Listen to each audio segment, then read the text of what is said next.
OH.Report. It's live and free.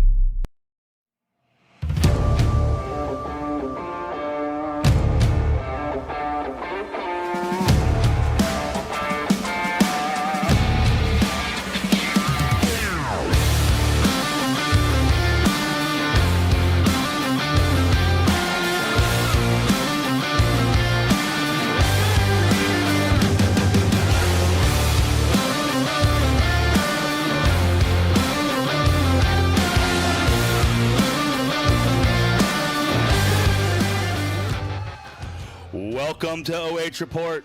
I'm Zack Truax alongside Kane Blackwell on camera and the man who makes everything go, Adam Thompson. Tonight, OH.Report has sent me to the home of the two-time defending regional champs, two-time state finalist, Hillsdale Falcons. They welcome in the Black River Pirates. The Pirates are coming off a 6-4 season in which they did not qualify for the playoffs, but did win their last 4 games, all by multiple possessions. Can Hillsdale keep the magic alive in 2026, or can the Pirates hijack the Falcon season in Week 1? First, we'll hear from our generous sponsors, and when we come back, we'll continue our Crosby Advisory Group pregame show.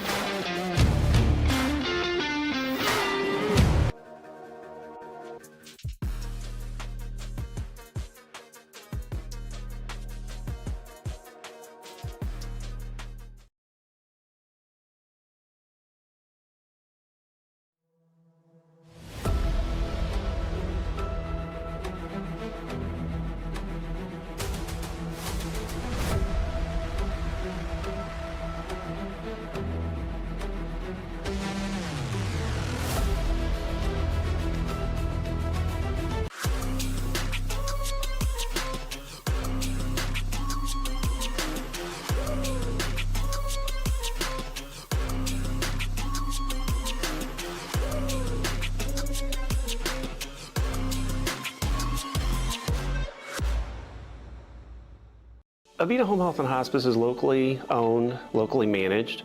All of our staff, our board, everybody are members of the local community. Our medical director is a member of our local community and has practiced in Bucyrus for over the last 10 years. When you call in, you're getting a local person. The nurses that you talk to all live, work, and recreate in your community. I mean, I've been doing this for 16 years and I've taken care of 3 generations of some families. We're the hometown people. Running a small business isn't easy. Between work, family, and everything else, there's just not enough time in the day. Websites, Google, reviews, it all matters, but it shouldn't slow you down. That's where TMS Plus comes in. We make digital marketing easy, affordable, and effective. We handle your website, your Google business profile, listings, and online reputation, so customers can find you and trust you. That means less time chasing screens and more time focusing on what really matters. Your family, your customers, you business. Sign up for TMS Plus Digital Essentials today and get a free 1-month half-page ad in Town Money Saver magazine. Consultation and design included. TMS Plus. Easy, affordable, effective.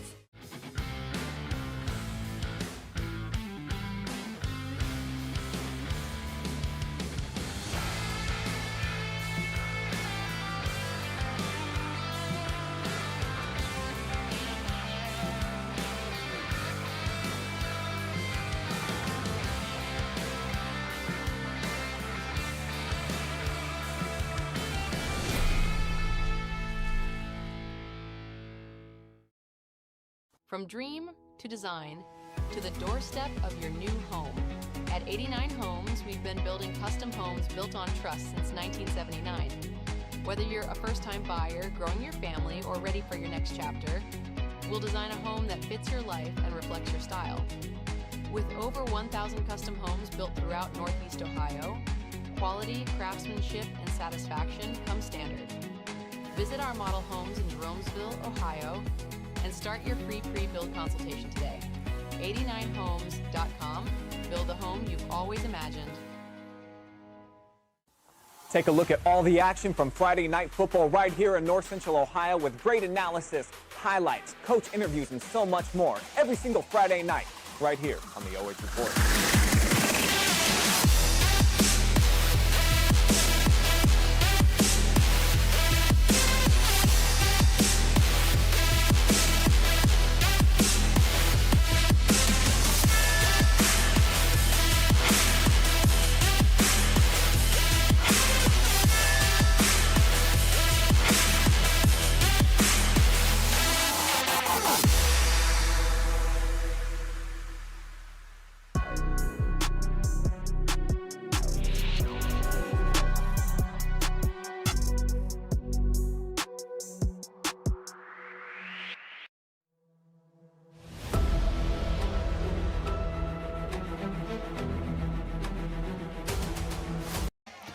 Welcome back, everybody, to the Crosby Advisory Group pregame show. Now let's take a look at the away team, Black River Pirates. Black River returns 7 starters on each side of the ball and will likely feature the LCL's most prolific passing attack this year. Record-setting sophomore quarterback Dominic Bell has 10 varsity starts under his belt as just a sophomore, and with plenty of experienced skill guys to distribute the ball to. They finished last season red hot, outscoring their last 4 opponents by a combined 176 to 46. So who will Dominic Bell need to distribute that ball to? Well, when I talk about the most interesting guy, skill guy for Black River, to me, is number 30, junior Hunter Varney. The 5'10", 185-pound, self-described Swiss Army knife is listed at running back and linebacker. But if you ask him, he'd simply like to be known as a football player. Varney has played quarterback, running back, wide receiver on offense, and was a standout defensive back on defense. And that was just last year. So now we'll look at the keys to victory for Black River. So the keys to victory: give number 1 sophomore sensation Dom Bell, yes, time to find his receivers in Black River's possession-style offense. Black River needs long, sustained drives that end in some kind of points. On defense, keep everything in front of you and don't allow the big play across the middle or over the top. Dare the very young and experienced Hillsdale running game to beat you, and when the young running back has the ball in his hands, look to punch it or strip it out, but don't break. Now we'll look at the home team. spotlight. And when I talk about Hillsdale football, I like the guy I want to talk about most really right now with all that depth is tight end, defensive end, 6'3", 215-pound Knox Lewis. He's wearing number 5 tonight. On offense, he was a reliable blocker last year, with a big frame, he makes a great target over the middle. On defense, he is the most physical tackler Hillsdale has right now, and I expect him to be a game record defensive end. Look for his twin brother Kale to target him in the middle of the field. He'll pave the way for freshman running back Mason Sloan, and he'll be keeping O-line coaches up at night trying to figure out how to keep him away from their quarterbacks. While some other players might get more headlines this year, make no mistake, if Hillsdale is successful, Knox Lewis will be the straw that stirs the drink. And we'll look at the keys to victory for the Hillsdale Falcons. Hillsdale's best strength is its balance. Establish that early by letting the pass over the middle to your big tight end set up the running game. Once you establish the pass over the middle, the running game will look to decapitate the defense with a deep pass. Score early, score often, and don't let Black River hang around. On defense, locate number 8. That's number 8 tonight. He changed his number. He did. And blanket him the best you can. Make the quarterback beat you with somebody else. Hillsdale has historically played a bend but don't break defense. They rarely blitz their linebackers and they're rarely out of position. It's been highly successful against teams who can't execute their offense on a consistent basis. That game plan looks solid tonight as well. So that's your keys to victory for both teams. The bands are on the field.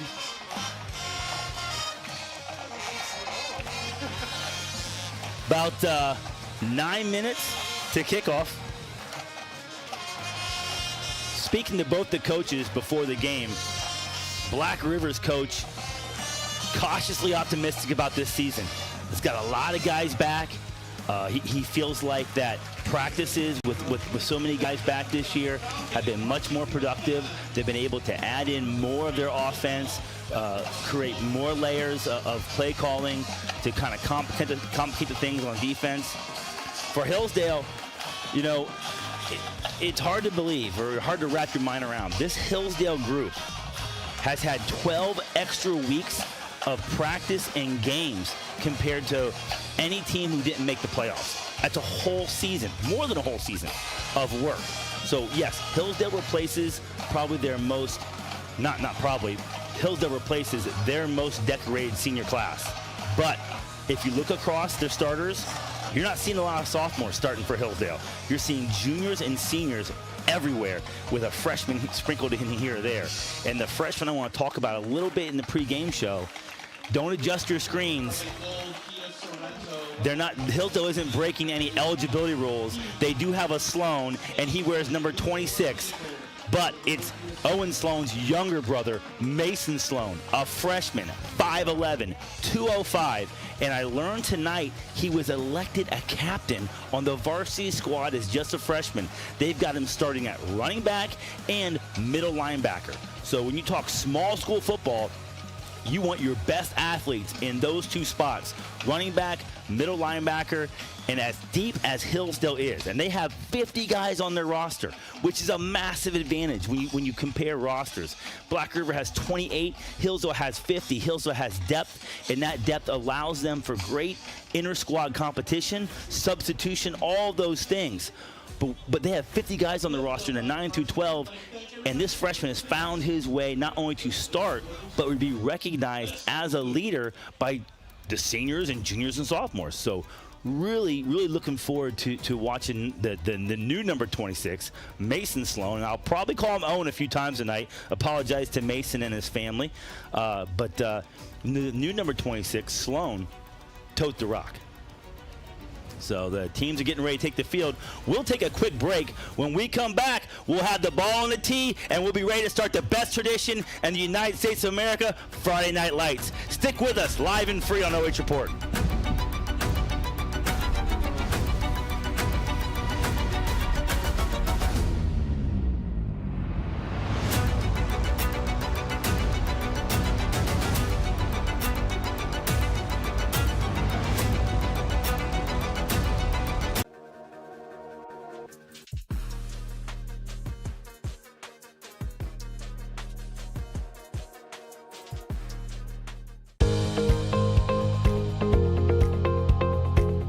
like being able to give back to the community, and just our teamwork is really solid.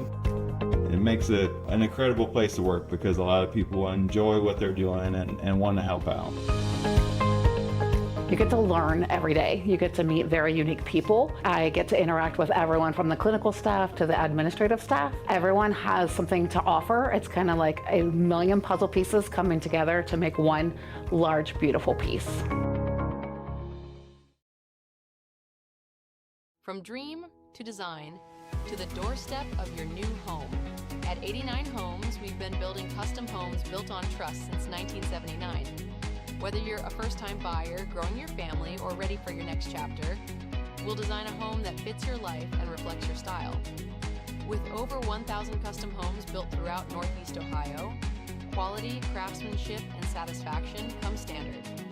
Visit our model homes in Jeromesville, Ohio, and start your free pre-build consultation today. 89homes.com. Build the home you've always imagined.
Welcome back to Hillsdale High School.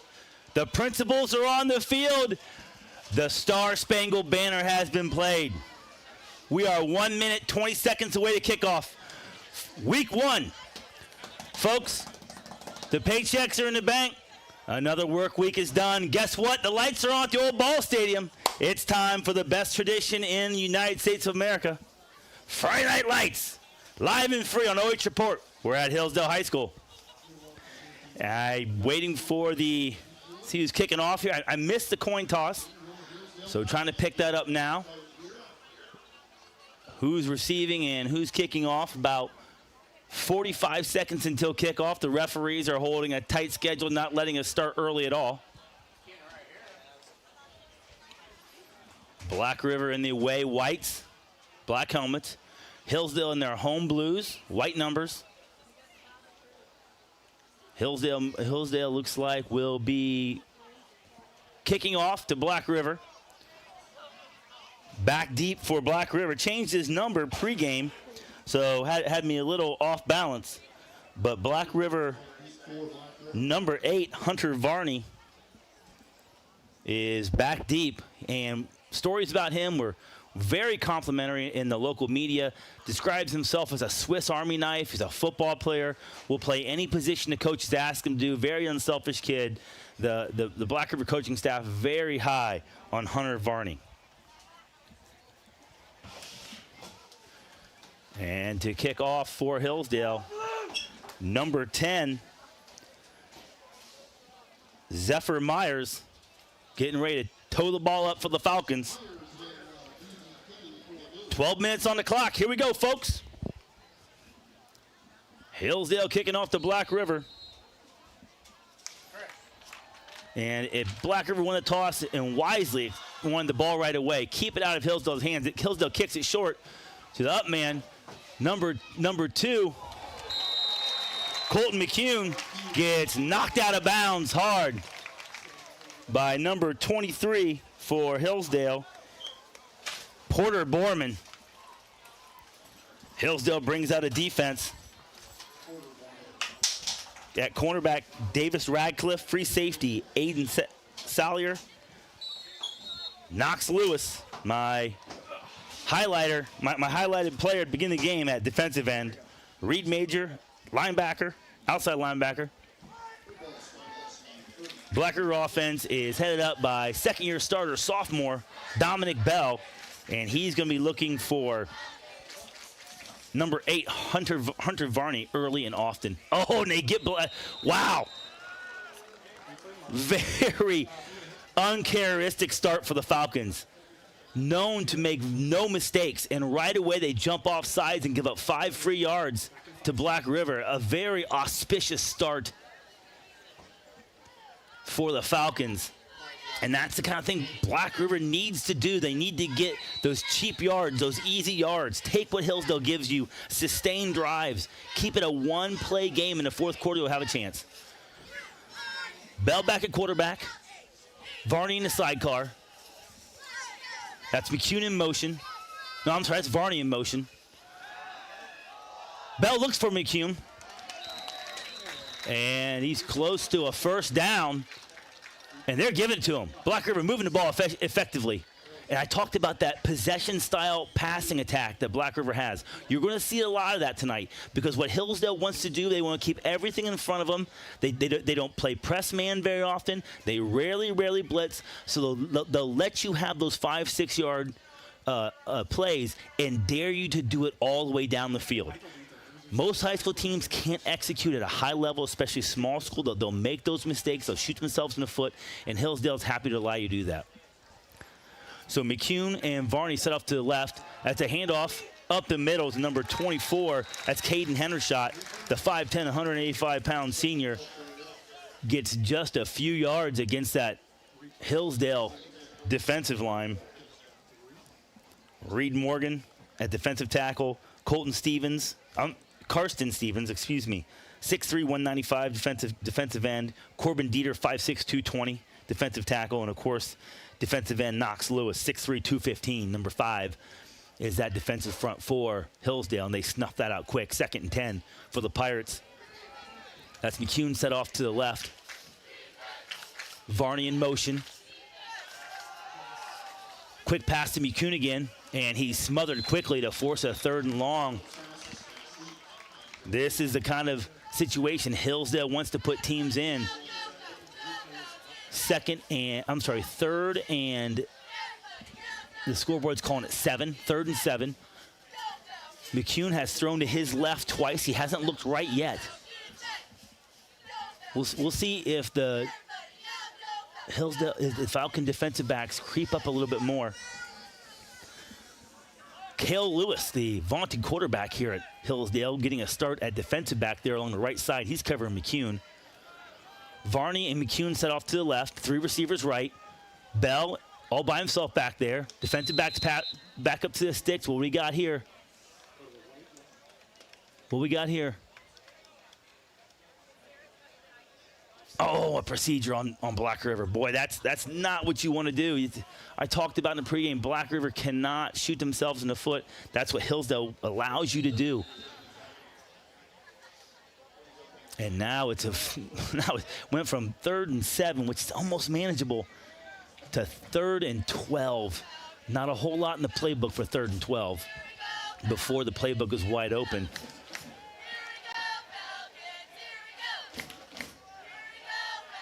Five wide, 2 receivers left, 3 right for Bell. Calls to the ball, he's got it, has time. Go!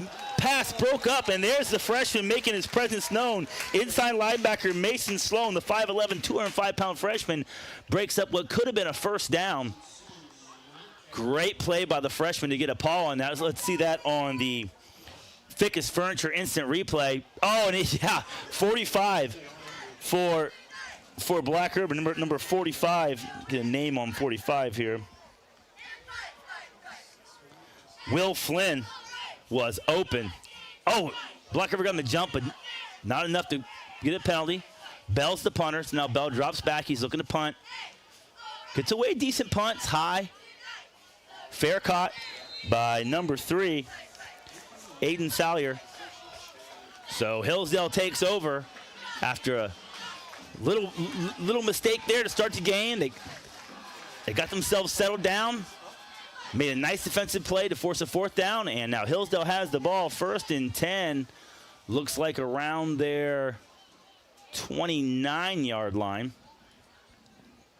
9:15 to go in the first quarter, and here we go. Hillsdale's offense is on the field, and this is where it gets really tough for people. Quarterback Cale Lewis in the shotgun. That's Mason Sloan set up in the sidecar next to him. Looking to pass. He's got a man deep. Varney's with him, and just a bit overthrown. Looking for number 11, Trevor Cline. Lewis's stats on last year: 128 for 176, 1,930 passing yards, 23 passing touchdowns, only 2 interceptions. He ran the ball 43 times for 248 yards and 10 touchdowns. But all those receivers except for his brother, Knox Lewis, are not in tonight. Either lost to graduation or injury. Now here's the handoff to the freshman, Mason Sloan. That's quickly snuffed out. And there's Hunter Varney again. He's in that strong safety position for Black River. Black River plays that 3-4 defense, and that's one of the most important positions in that set. They ask that strong safety to make a lot of plays. He comes up, knocks out Sloan's legs, and then number 24, Caden Hendershot, cleans it up.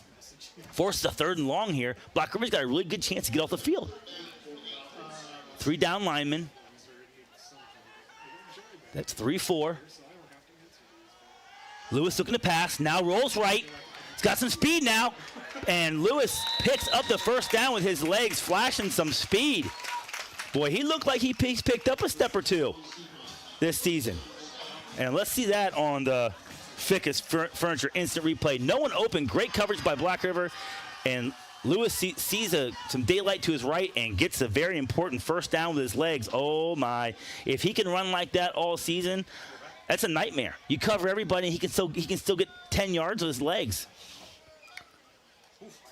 Handoff now, off tackle to number 2, Davis Radcliffe. He fights ahead for a gain of, it looks like, about 5 yards. They love that little off tackle sweep with their running back coming out of the slot position. And that is a Sloan concrete 1st down for the Hillsdale Falcons. Now looking at 2nd and 6 from about the 41-yard line. 2 receivers right, 1 left. Oh, Mason Sloan in the sidecar. And that's a handoff to him off tackle. Boy, we've seen that a couple times out of number 26 in this stadium. That little off tackle they run, where they line the running back on the left and run it right behind a pulling guard, and it's just their bread and butter run play, and it goes for big yards again as Mason Sloan picks up a Sloan Concrete first down, 2 first downs so far in this drive for the Falcons, and they're moving the ball efficiently. 1st and 10 from the Black River 40. Now, Sloan in the I. Knox Lewis in the H-back spot, 2 receivers left. Quick pass out to number 2, Davis Radcliffe. And he gets the corner down the sidelines, makes a cutback, another man miss, and really nice run after catch for Davis Radcliffe. We'll see that in the Figgis Furniture instant replay. Great block, number 11.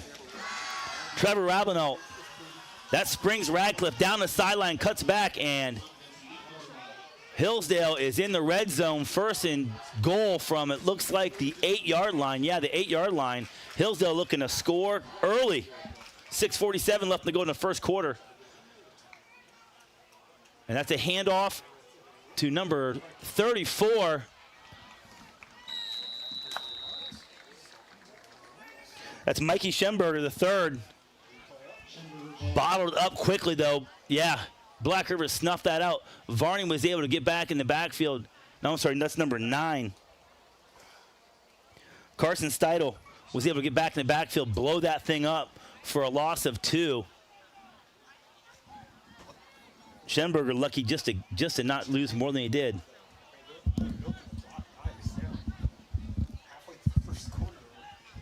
Two receivers right, 2 left. And Sloan is back in at running back. Lewis looking to pass. Everyone's covered. Now goes late across the middle, and he finds for a touchdown. Get a number on this receiver. That looks like Davis Radcliffe. And he's still down, gets up slow. I'm sorry, that's number 3. Aiden Salyer on the touchdown for the Falcons. And beautiful job there by Lewis. Rolling to his left, buying time. Receivers coming open. Across, just a fire drill. You see your quarterback rolling left, run left, get open, give him someone to target to. Usually you throw it across your body, late over the middle. It can be trouble, but they called it incomplete. Oh, my fault, my bad. Now it's 3rd and 10. 3rd and goal from the 10, I should say.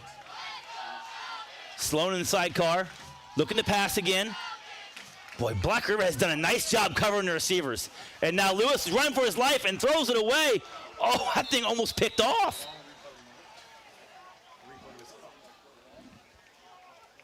Boy, Black River doing a great job blanking the receivers.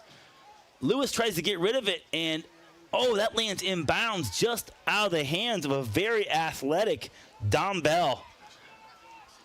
So now we have 4th and 10, 4th and goal from the 10, I should say, after a drop touchdown pass by Salyer that I thought was a touchdown for sure. And Black River trying to get a very important stop here. They've done a great job at blanketing these receivers. Basically, the only passes Hillsdale has completed has been a quick pass and let their receivers run with the ball. That 3-4 defense they play, and they set a lot of defensive backs back. They set back a lot of DBs and just blanket the field. And I said in the pregame, I'd like to see Black River take away the deep pass, take away the pass over the middle, and dare Hillsdale to run the ball. And Hillsdale hasn't run the ball much. They ran that off tackle they run where they pull the guard.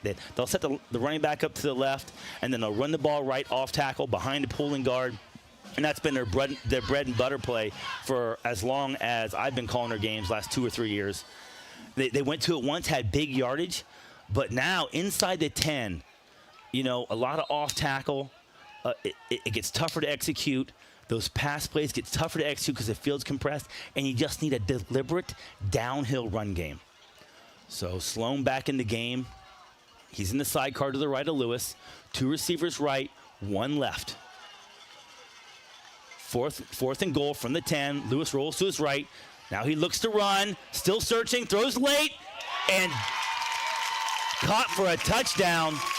No doubt about that one. Number 5, Knox Lewis. Why do I even have to look? Why do I even look, AT? I feature in my pregame. I got to look what his name is. It's the first week for me, too. Knox Lewis catches the first touchdown of the season for the Falcons from his brother, Cale Lewis. I said it. If they're going to be successful this year, Knox Lewis will be the straw that stirs the drink. And he gets pay dirt on the first drive, 4th and goal from the 10. Makes it work. Hillsdale lines up for the PAT. Low snap, but handled. And we have a penalty.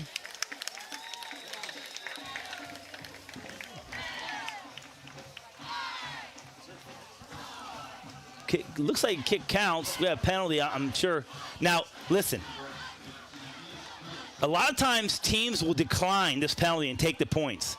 But Coach Cline in the past has elected to take the yardage and go for 2.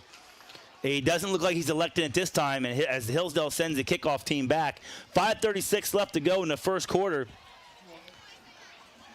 And we're going to keep it right here because they're getting ready to line up for the kickoff right away. We like to take breaks between touchdowns, but kind of a late start there because I was waiting to see if Trevor Cline accepted that penalty, because in the past I've seen that happen where he takes the penalty, takes the yard, takes the points off the board to go for 2. But Coach Cline sticking with conventional wisdom right now, taking that point. 5:36 left to go in the first half. He'll take his yardage on the kickoff this time. If you remember, it was a bit of a short kickoff last time. That might have something to do with it.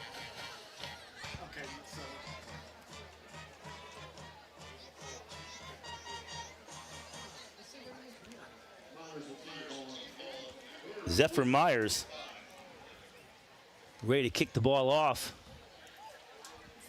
Last time they kicked it to number 2, Colton McCune. He had a decent return. That's Hunter Varney back deep for the Pirates. Oh, I'd like to see the ball get put in his hands once. They kick it to McCune again. He fields it to 10. Looks for a spot, now cuts it back, and is drug out of bounds by number 24, Javon Avery. Here comes Black River's offense.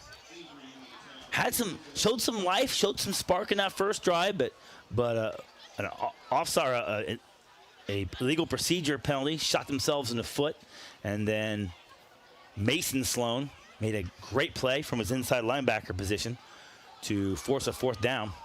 So far the game plan going Hillsdale's way. Score early. Black River needs points.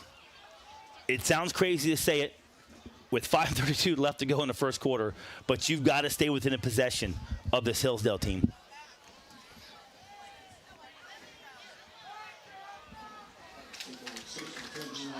Bell in the shotgun. Varney in motion. Quick pass to number 10, Parker Broadsword. And, man, I've been waiting to call that name all night. Parker Broadsword. What a great football name, Broadsword. Unfortunately, loses a yard. So 2nd and 11. 2 quick passes to McCune have been successful. And that's Cale Lewis covering McCune. Reed Major out there covering Varney. Mismatch now here. Black River's got 3 to the left with only 2 defensive backs. Black River and Hills doesn't pick up on it. Now they're all over Bell. Boy, this might be a holding or a face mask. We'll see what's going on here. Boy, Black River had numbers on Hillsdale on the left side and just could not execute. They sent 3 receivers left. They only had 2 defensive backs. Hillsdale only had 2 defensive backs back there. There was some confusion in the backfield. Black River had some guys running free and just could not take advantage. But we'll see what this call is here. This may work out in Black River's favor anyways. Personal foul, face mask on the Falcons. And that is 2 miscues in 2. Oh, that's a late hit too. I think that was the penalty. I saw face mask, but that might have been late hit. Certainly could have been called. And that gives Black River 15 yards, sets them up 1st and 10 from about the 39-yard line. 2 uncharacteristic mistakes from the Falcons. I'm sure there'll be some stern talkings too in film. Bell calls to the ball, rolls to his right, now gives to, oh, beautiful call. Gives to Hendershot. Caden Hendershot ahead for about 4 yards. Hillsdale doing a good job recovering and making that tackle. Number 12 for Hillsdale, Reed Major, with a great read. If Major doesn't trip up Hendershot there, boy, he runs for a while, I think. But Black River with a 2nd and manageable here, 2nd and 5. 3 receivers right, 1 left. That's Hendershot in the backfield. I'm sorry, yes, Hendershot in the backfield. Beautiful run and throw by Dominic Bell. Oh, where are they going to spot that? Well, Black River is very fortunate to get that spot because that receiver ran back. He wasn't pushed back. Oh, no, it's a good spot. My bad, it's a good spot. Receiver was knocked back. It looked like he started running backwards, but he was knocked backwards. That's a Sloan Concrete 1st and 10 for Black River. 3:34 left to go in the first quarter. We lost our Simonson Construction scoreboard, but I'm here. I'll call it out.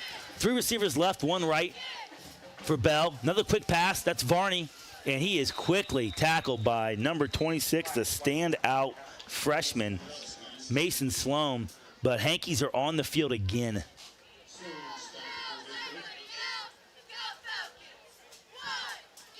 That's on Black River.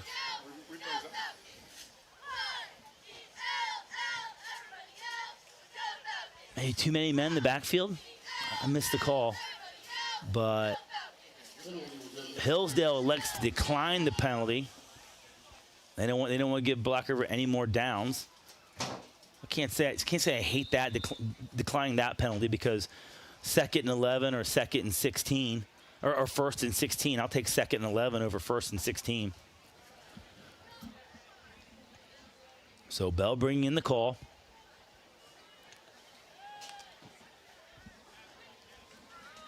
Hendershot in the sidecar next to him. 3 receivers right, 1 left. That's Varney in motion. Bell with the ball. Surveys. That's a quarterback read all the way. Beautiful run by Bell. Really nicely executed. That's quarterback draw all the way.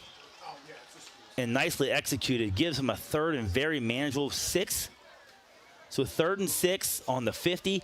If I'm Black River and I get 3 yards, I'm going for it. If I get across the 50, I'm going for it. I want to keep a hold of that ball. 2:25 left to go in the first quarter. Clock rolling. Long count right here. I like the long count right here if I'm Black River. Try and get 5 cheap yards. You've got Hillsdale to jump off sides once. Try and do that again. McCune to the left, 3 receivers right. Bell rolls right. Oh, he's in trouble. Throws it away. Wisely throws it away. And this is a punting situation for Black River. Hillsdale got great penetration there. They were in Bell's lap immediately. And that looked like Knox Lewis leading the charge. He's had a great game so far.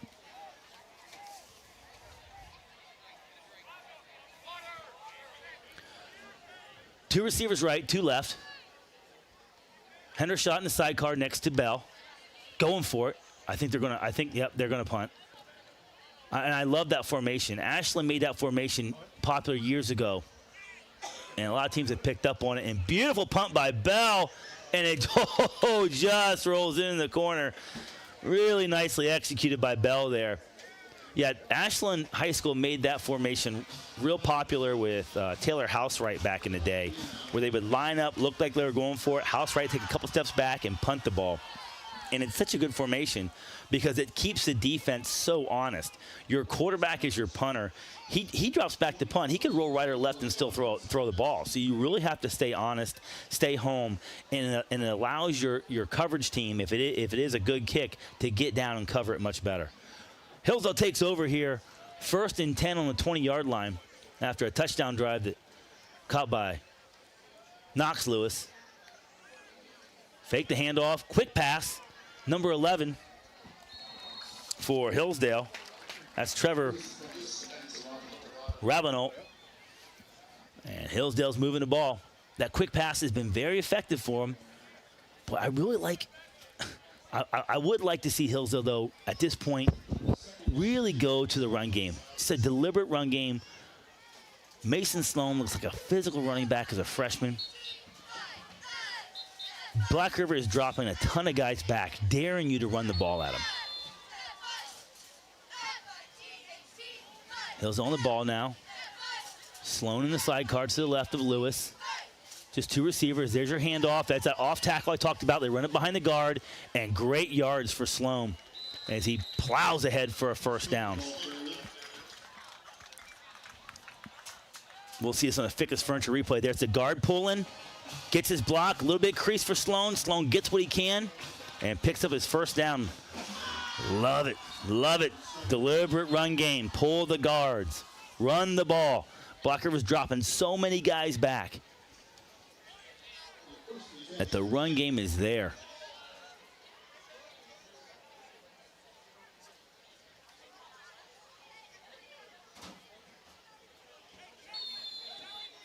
Hillsdale comes out in that tight set again. Sloan in the eye. Lewis give to Sloan up the middle. Nope. Faked me out. Fake to Sloan. And hands off to number 3, Aiden Salyer, who takes it around the end and positive yards on first down. Looks like about 9 or 8 yard gain. And they had me tricked. Beautiful fake execution by the freshman Mason Sloan. Makes it 2nd and 2 from the 42. 55 seconds to go in the first quarter. And boy, 14 points down for Black River is trouble because the Hillsdale offense is so prolific. 2 receivers right, 2 left. High snap, handled though. Oh, that's trouble. Great play by number 2 for Black River, Colton McCune.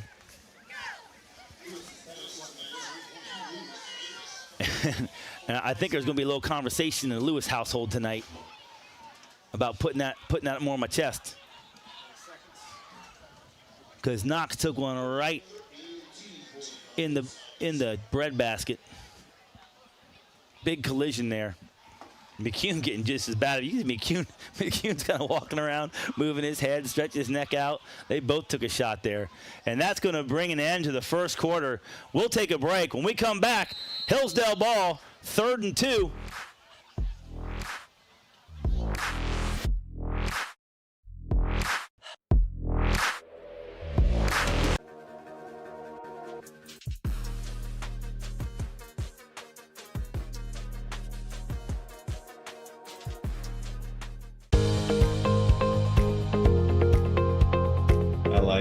Being able to give back to the community, and just our teamwork is really solid.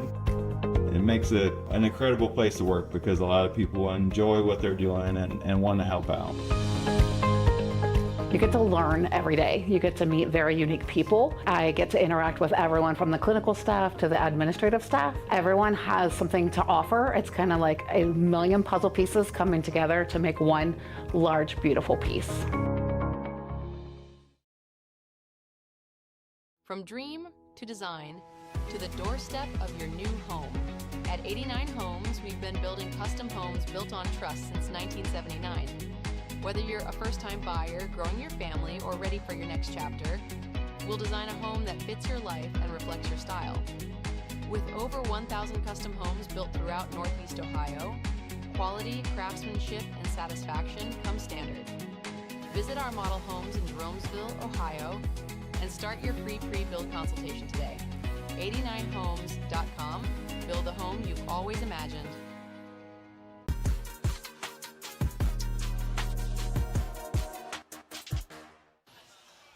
Well, the players were reset before we could get reset, and that's okay. We got on the thickest furniture replay. You'll see 3rd and 3, just a quarterback keep off the right side, student body right.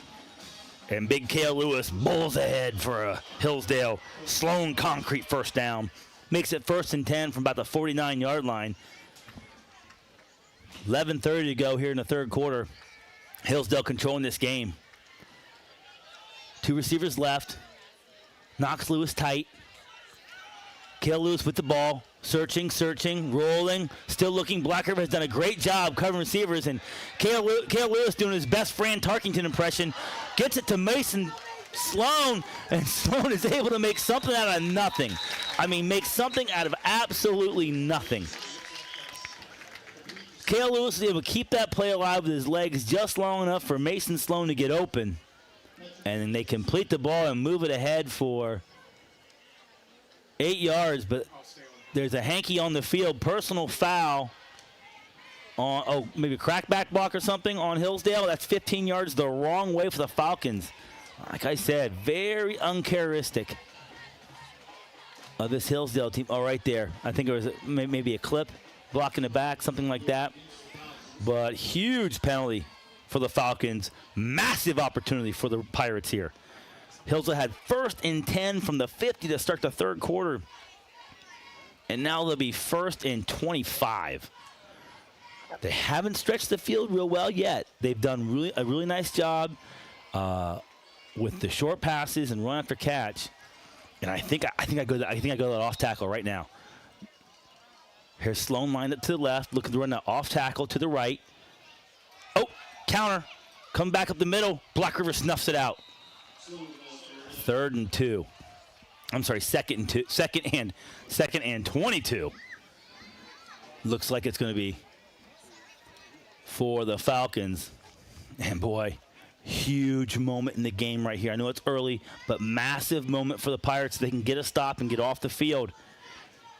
If Hillsdale gets a first down here, man, it's almost a backbreaker even early in the game. 3 receivers right, 1 left for Lewis.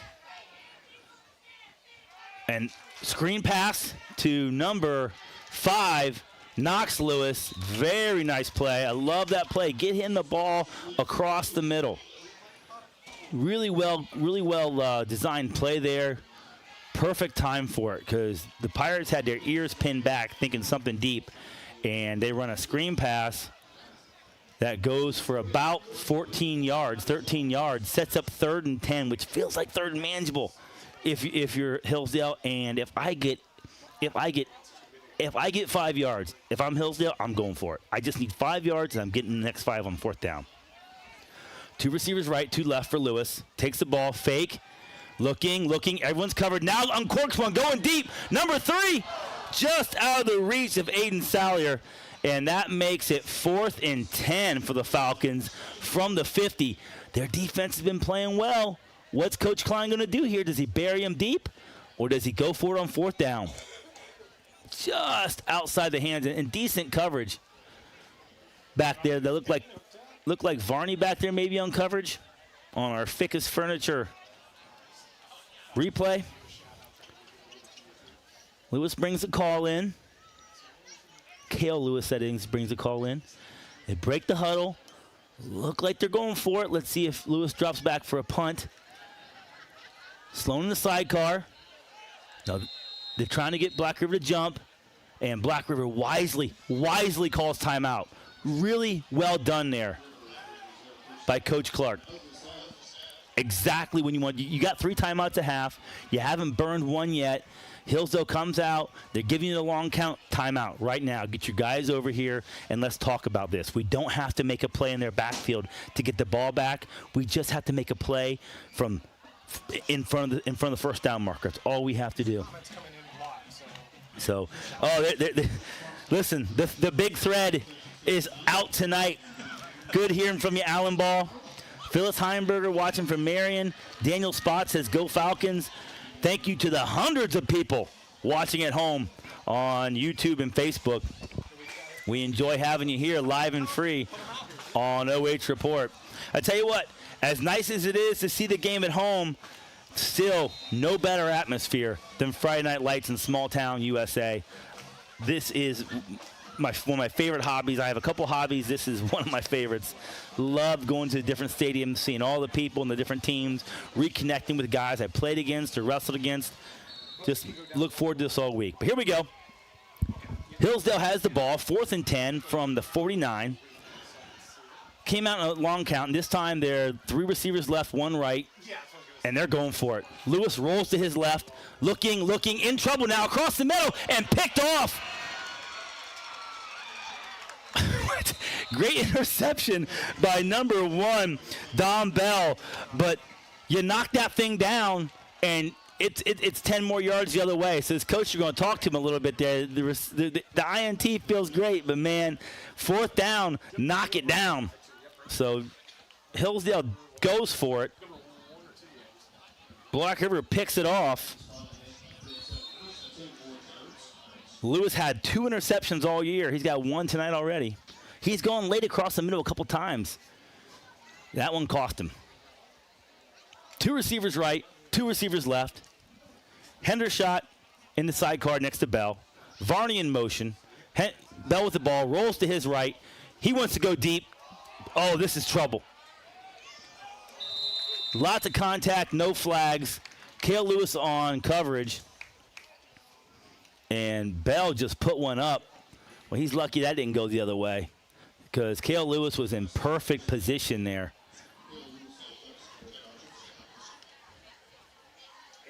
Well, if I'm Black River, I know you want to stretch the field a little bit, but I just take what the defense gives me. Just you've stayed 7-0 here at 9:15 left to go in the second quarter. You've done everything right except score a touchdown. You're within 1 possession. Just control the ball. Varney in motion. Hendershot in the sidecar. Bell with the ball. Rolls to his right now. Little jump pass. Here's a screen to Hendershot. He's got some distance. He's got some room in front of him. Breaks a tackle and ahead for a Sloan Concrete first down is Caden Hendershot, 5'10", 185-pound senior. And Black River took a note out of Hillsdale's playbook there. They said, oh, you can throw the screen pass? We can throw a screen pass too. Nicely executed. Beautiful blocks downfield by the lineman there, getting downfield. And Caden Hendershot ahead for a first down on the good side of the 50 for Black River. So if I'm Black River on this side of the 50, I've got 4 downs to get first down every single possession. 4 downs to get first down here if you're Black River. Bell in the gun. Hendershot in the sidecar. Bell with the ball. Rolls to his right.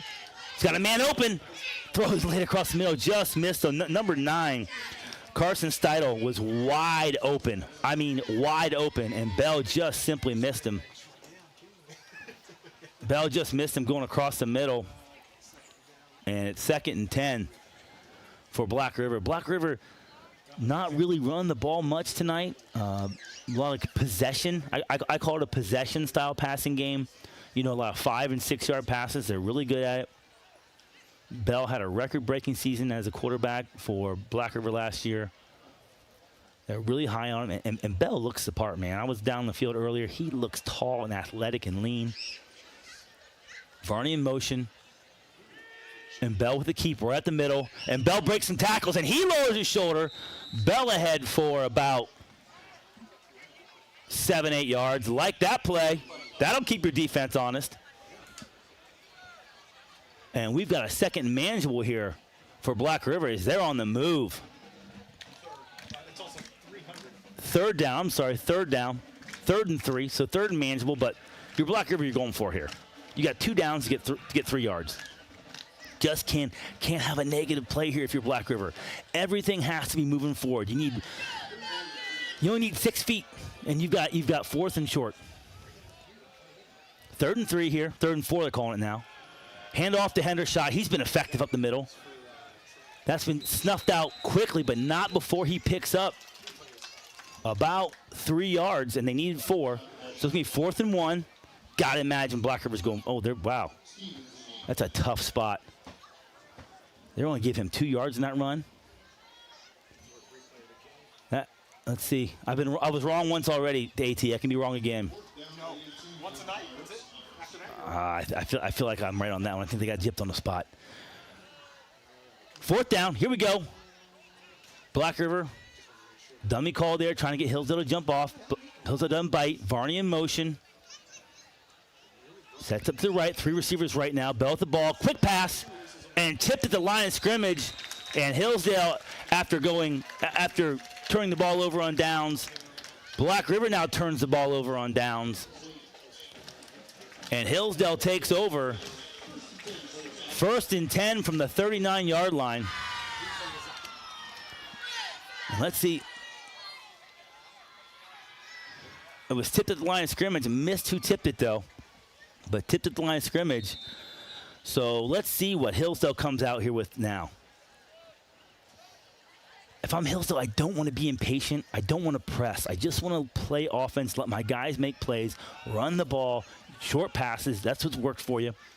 And that's what they do right there, little off tackle. Sloan cuts it up the middle, picks up about 6 yards on 1st down. Beautiful cut there by the freshman. It was bottled up to his left. He just kind of saw that gap open up to his right, cut back right at the middle, and picks up very valuable yards, setting up a 2nd and 3. And that's where Hillsdale wants to live. Thank you to the 300 folks watching at home. We appreciate you live and free on OH.Report. Oh, snap over Lewis's head. He runs back for it, tries to scoop it, now falls on it. Huge loss. And this is so uncharacteristic of this Hillsdale team. 3 possessions in a row, they make a really bad mistake. 5 high snaps. AT points out astutely there's been 5 high snaps tonight. That one cost him the most. Hey, AT, it is not easy to snap the ball over a kid's head who goes 6'1" with long arms. It's not easy. That sets up 3rd and 25. So Hillsdale has to get to the Ashland city limits for a 1st down here. And they go deep. Lewis has plenty of time. Now he rolls to his left, strolls back, and wisely chucks it out of bounds. And Black River now, if you're Black River, you let Hillsdale run the ball. Okay, it's 4th down, my bad. So obvious punting situation here for Hillsdale. Black River has done a great job, and I mean a great job, of keeping these Hillsdale receivers bottled up deep, keeping everything in front of them, flipping the script on Hillsdale. That's what Hillsdale usually does to people. Obvious punting situation. Cale Lewis back to punt. That's Varney back to punt return. I've been waiting for Varney to make a big play all night. Punt short. And rolls out of bounds, and Black River is going to get the ball on the 50-yard line. 1st and 10 from the 49. But they mentioned the time, too. 5:21 to go in the 3rd quarter. And Black River has executed their game plan. Everything they need to do to stay close to this Hillsdale squad, they've done, except for scoring points. And let's see if they can find pay dirt here. 5:21 to go in the 3rd quarter. They've got to kick off to Hillsdale to start the 2nd half.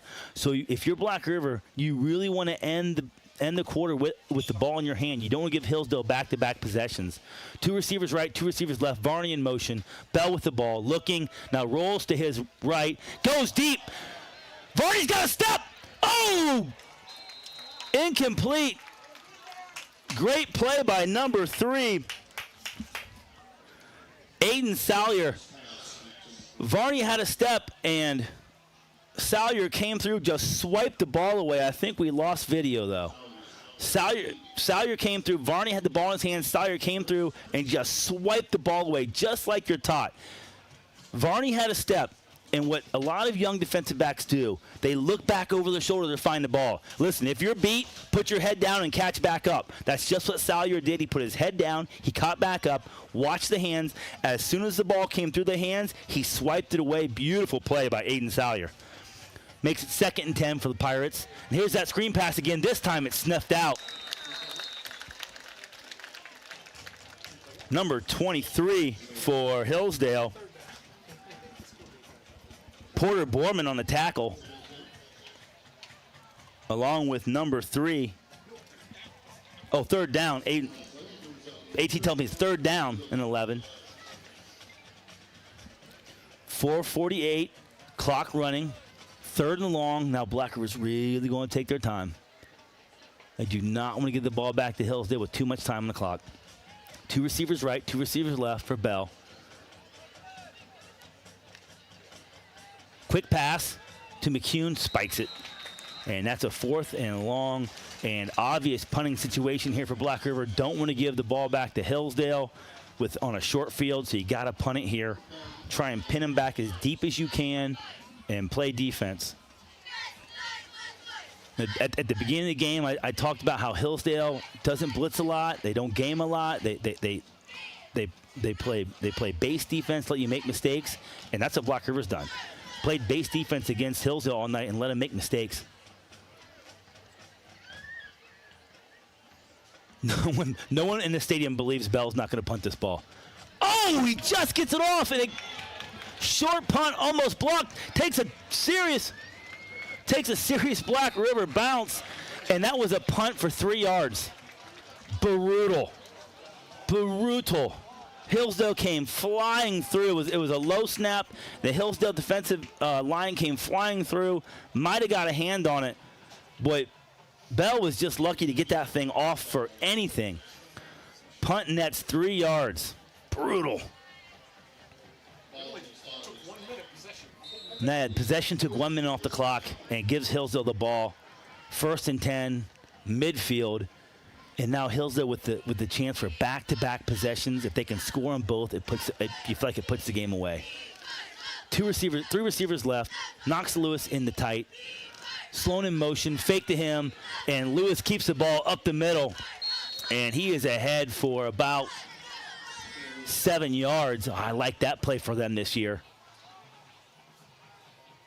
Really well executed. Quarterback keep there. Fake the ball to Sloan going left. Lewis just follows the guard going right. It's the same concept when they line the running back up to the left and run right. It's the exact same concept, except they're faking the ball to the running back and then following the guard around the right side. So you love it when you can use the same blocking concepts but switch up the running attack. Now Lewis passes, got a man open and caught for a 1st down. And that is number 23 for Hillsdale, Porter Borman, for a 1st down. Really the first time Hillsdale's pressed the ball down the field successfully and completed it. So Porter Borman getting an opportunity and making the most of it.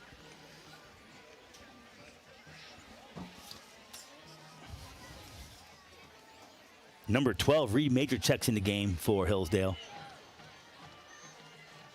Mason Sloan lined up in the sidecar. Running set and a give up the middle to Mason Sloan. He gets a couple. But Hillsdale, Black River's D-line has done a good job stopping that middle run for the most part. We've seen Sloan rip off a couple good runs, but for the most part, they've done that 3-man front has done an admirable job stopping that middle run. It's when Hillsdale's attacked the edges is when they've had success. Pulling the guard, running right, running left off tackle. 2 receivers right, 1 left. Knox Lewis in the tight. Cale Lewis rolls to his right, looking, no one's open. Now 3 comes open late across the middle. And that is number 3, Aiden Salyer, with a beautiful touchdown reception. Dropped one earlier, but leaves no doubt on this one, as he came open across the middle late on a deep post. And we'll see this on the Ficus Furniture instant replay.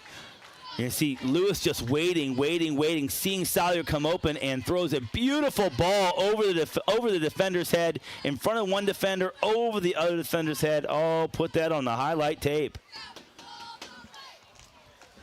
Hillsdale in for the PAT. That's number 84, Cameron Brown. It is up, and it is good. With 2:13 to go in the second quarter, Hillsdale now 14, Black River nothing. We'll take a quick break. When we come back, Hillsdale kicks off.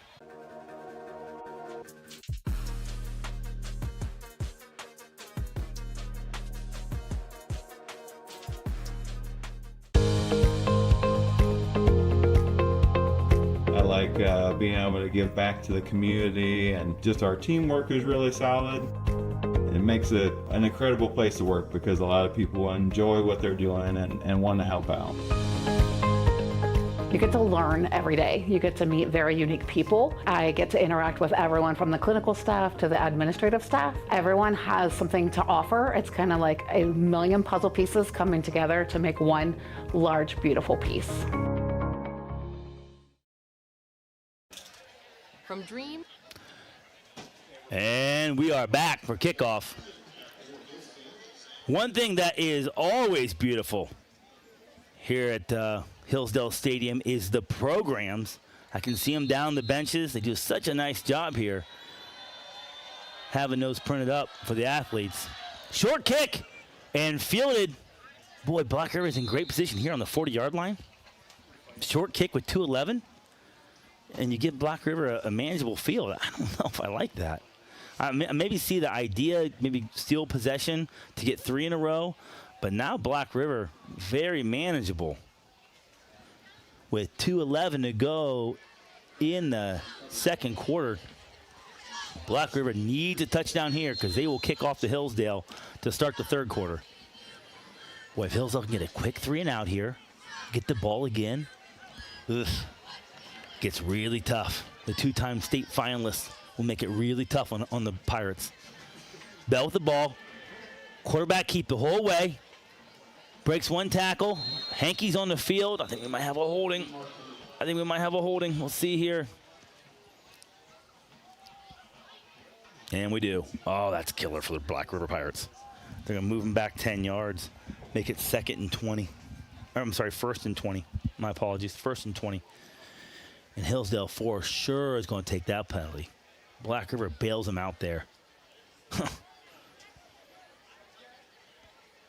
So it was 1st and 10 from the 40. Now you're 1st and 10. I'm sorry, 1st and 20 from the 30. The yard's been tough for the Pirates tonight. Cannot afford to give up 10. 2 receivers right, 2 receivers left for Bell. Hendershot in the sidecar. Bell calls to the ball, surveys. Oh, and just throws it a bit up high for Radcliffe. And just not hauled in.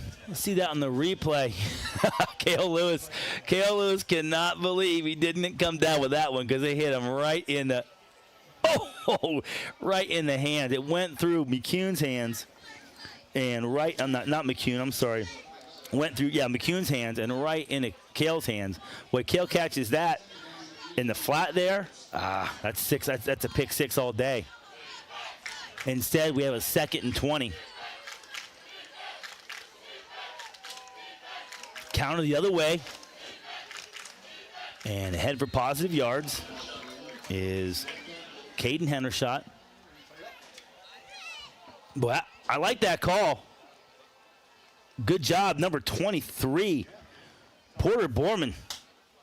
Staying at home, making the play. We got another flag on the field, though. Oh, you're kidding me, another hold?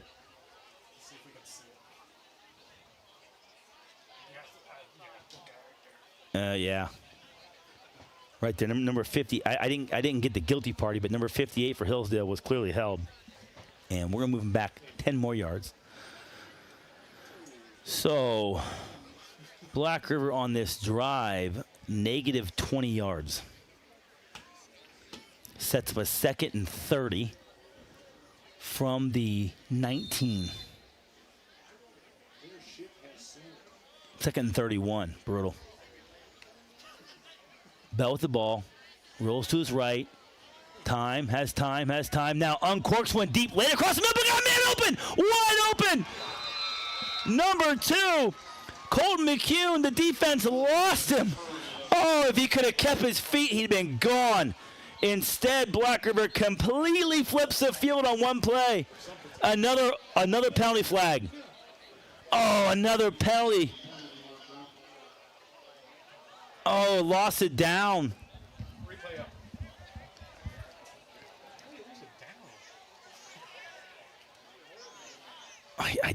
I didn't see what the call was. Couldn't pick up the penalty. But Black River is getting moved back again. Possibly too many men in the backfield. I'm not sure. But they were negative 20 on this drive. Now they're going to be negative.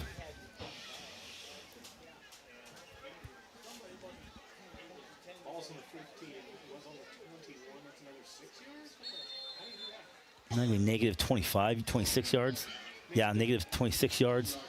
Best thing for Black River on this drive is they've milked time off the clock. 1 minute, 43 seconds to go in the third quarter. Bell with the quick pass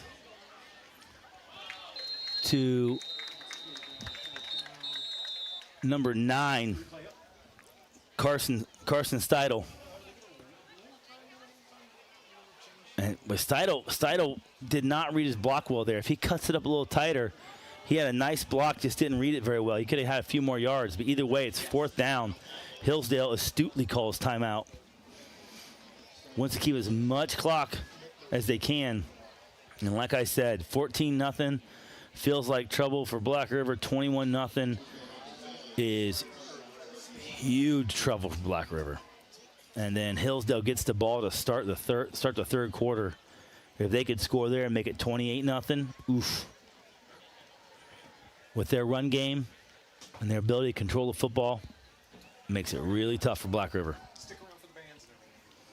We'll have bands at halftime, so stick around. And big thank you to the Hillsdale concession stand. I got a hot dog, okay, and we got some. What is this? What is this? At mac and pulled pork. So what's going to happen at halftime? That mac and pulled pork is going to go over the hot dog. It's going to taste real good at halftime. Bell back to punt. This time gets away a little better punt. Salyer under it. Fair catches it. The 49-yard line. And Hillsdale will come out and try and score with 1 minute, 32 seconds to go in the half.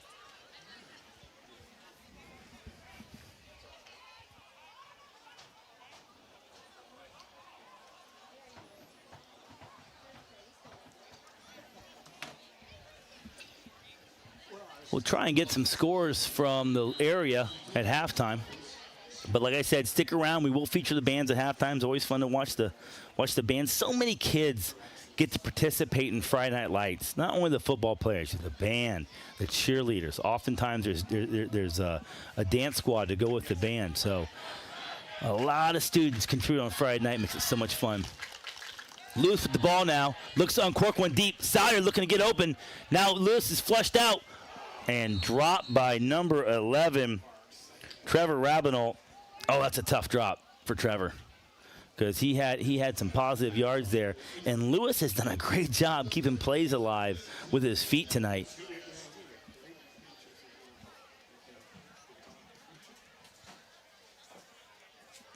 Lewis now with the call, brings it in.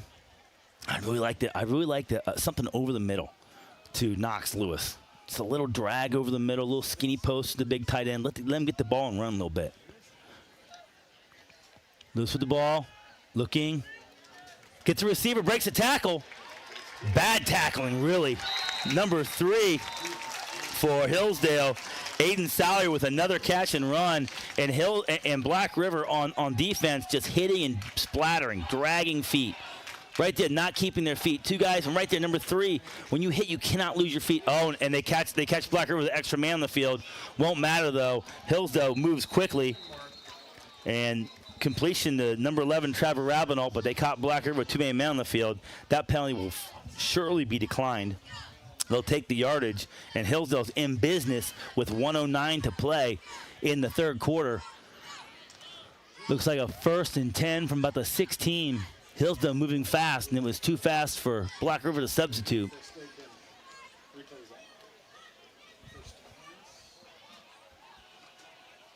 Good catch by Rabinal at that time. Tackled by number 24, Caden Hendershot. Caden's had a nice game. 2 receivers left, 2 right. Slow in the backfield, stays in for protection. Lewis got a man wide open, and that's a touchdown. And then guess who? Number 5, Knox Lewis, his 2nd touchdown of the night. And the most impressive thing Knox has done, AT, tonight, has made me look smart because I featured him in the pregame. I said, if Hillsdale's going to be successful, big number 5 will be the straw that stirs the drink this year. And he's got 2 touchdowns tonight on a really nice route and catch. Showed some real athleticism there on that route and that catch. And Hillsdale lines up for the PAT. We'll take a quick break. We'll stay here. We're going to stay here after the PAT. Cameron Brown, low snap but handled up and good.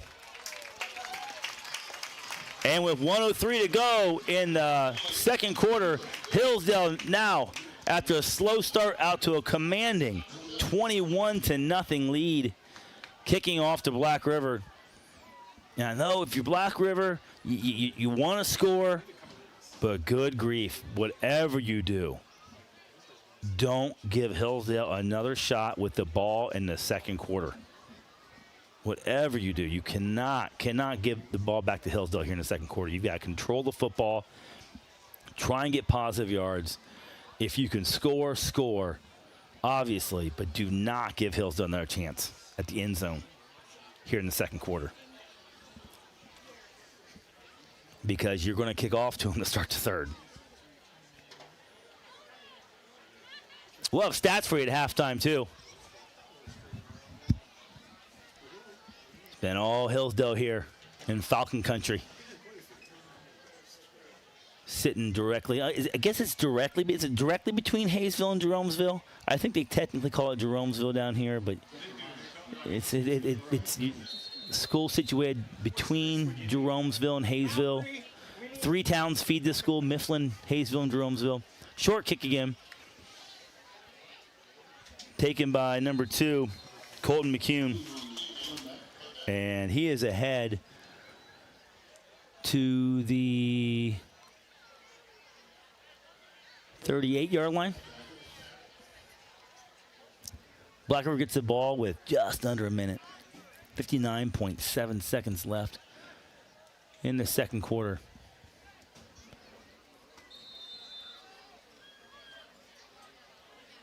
Hillsdale 1 timeout left, Black River with 2. 2 receivers right, 2 receivers left for Bell. Handoff to Hendershot off the right side. He pushes ahead for about 4 yards, but they're going to let the clock run. Black River probably have to run one more play before they can get to halftime. Try and regroup.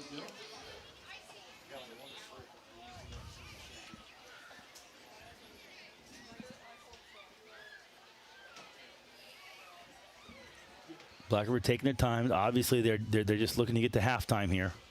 Probably going to have another handoff here to Hendershot. They'll run one more play. We'll go to halftime. Oh, now Bell looking to pass deep. Uncorks one.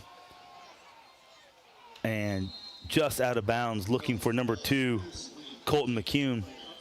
And 13.6 seconds left. Makes it 3rd and about 6. But the scoreboard's calling it 3rd and 6, 13.6 seconds left.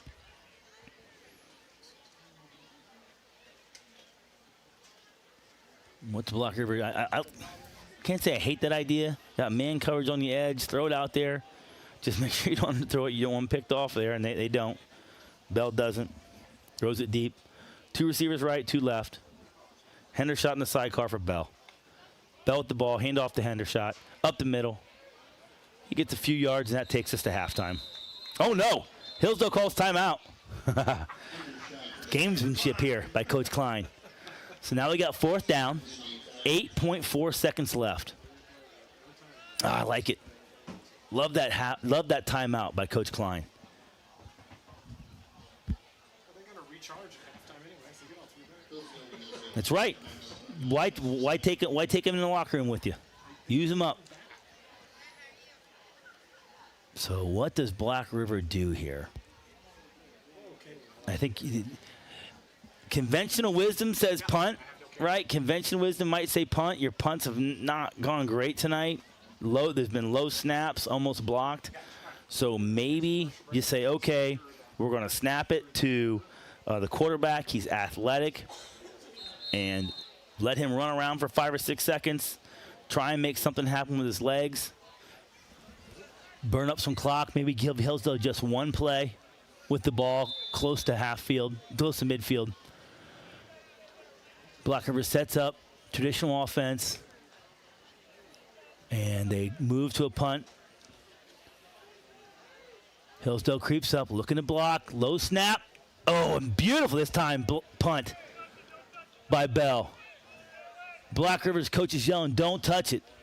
And they astutely don't, and that takes us to halftime.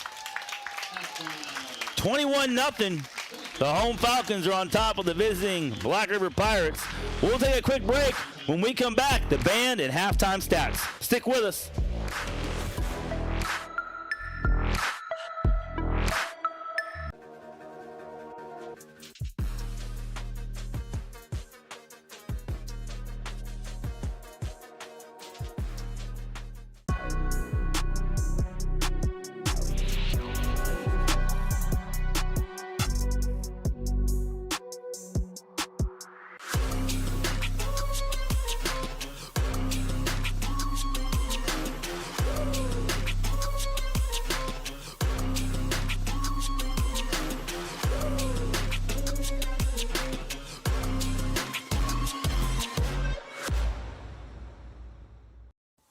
Take a look at all the action from Friday Night Football right here in North Central Ohio with great analysis, highlights, coach interviews, and so much more every single Friday night right here on the OH.Report.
good evening. Nice seeing you.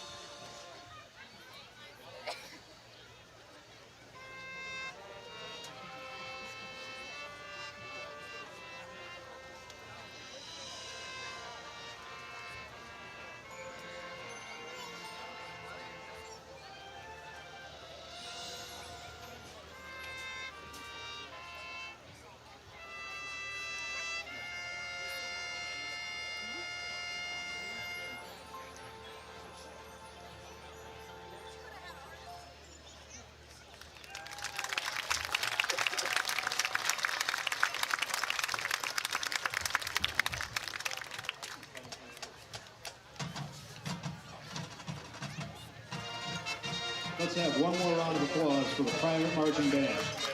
The PMB would like to thank the Hillsdale band for their hospitality and wish them luck the rest of their season.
Ladies and gentlemen, please put your hands together for the 2026 Hillsdale Falcon Marching Band.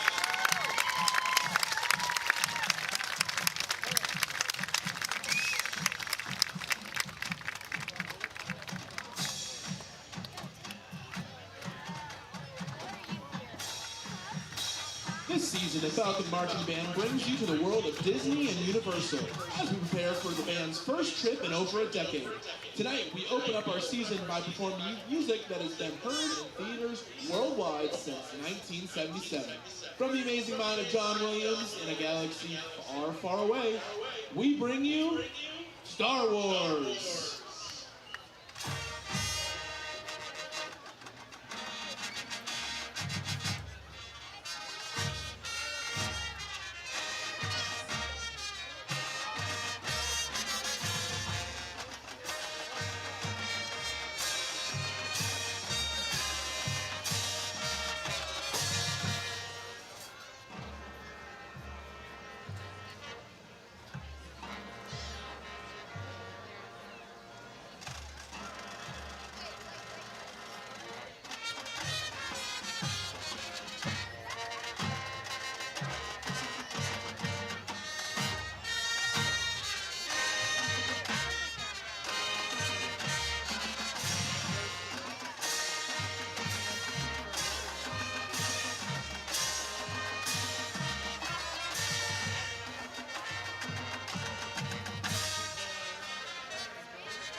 Next up, we hope you had your sea legs. Captain Jack Sparrow first sailed into the big screen back in 2003, kicking off over a decade of cinematic pirate adventures. Since then, the Pirates of the Caribbean franchise has grossed over $4.5 billion at the box office. Tonight's performance features soloists Dakota Morris and Tay Chapman on the tuba. Enjoy this swashbuckling medley of Pirates of the Caribbean.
Our final song tonight is one that took...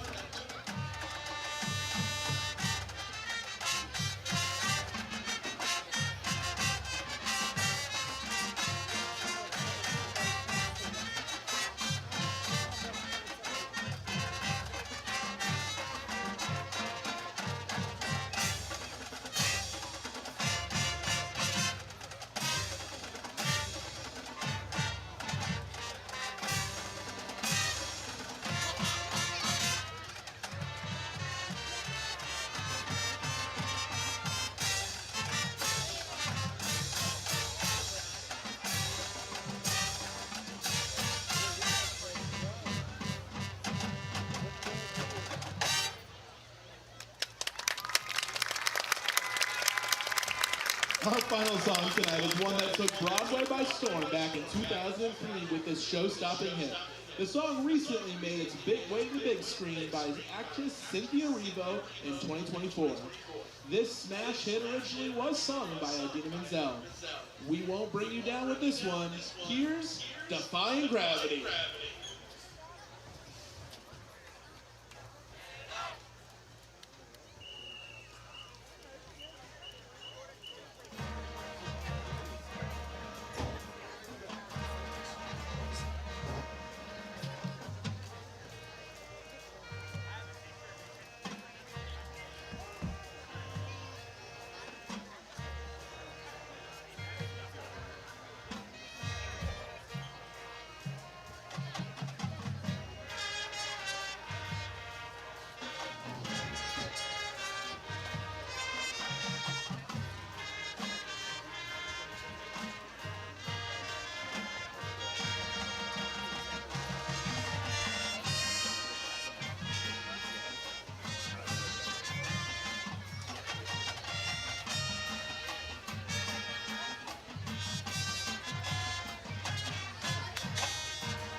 This has been the 2026 Hillsdale Falcon Marching Band. Hillsdale Falcon Marching. Again, thank you for your enjoyment of music education in our schools and on the nation. And we wish Black River good luck and safe travels throughout their season. The Hillsdale Falcon Marching Band tonight is under the direction of Miss Shannon Cunningham, Flag Director, Mr. Zack Truax, Percussion Director, Mr. DR, Assistant Band Director, and Mr. Alan Trevor, Head Band Director.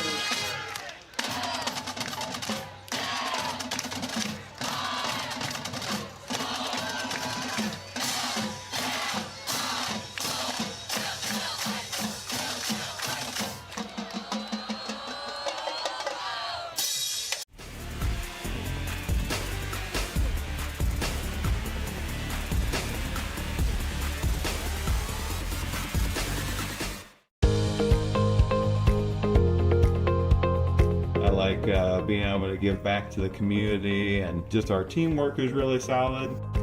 It makes it an incredible place to work because a lot of people enjoy what they're doing and want to help out.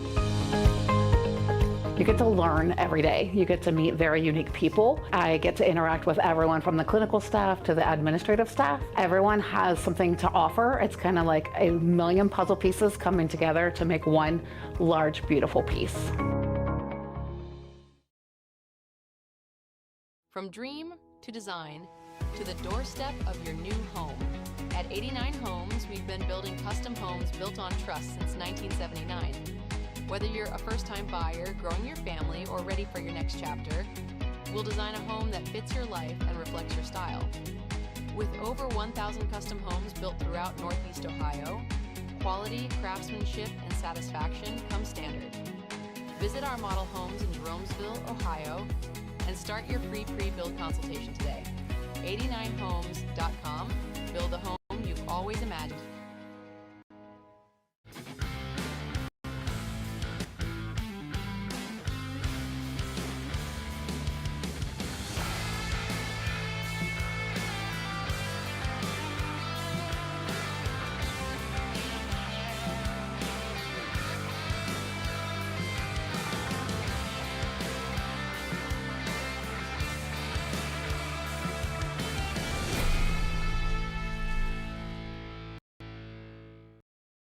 Running a small business isn't easy. Between work, family, and everything else, there's just not enough time in the day. Websites, Google, reviews, it all matters, but it shouldn't slow you down.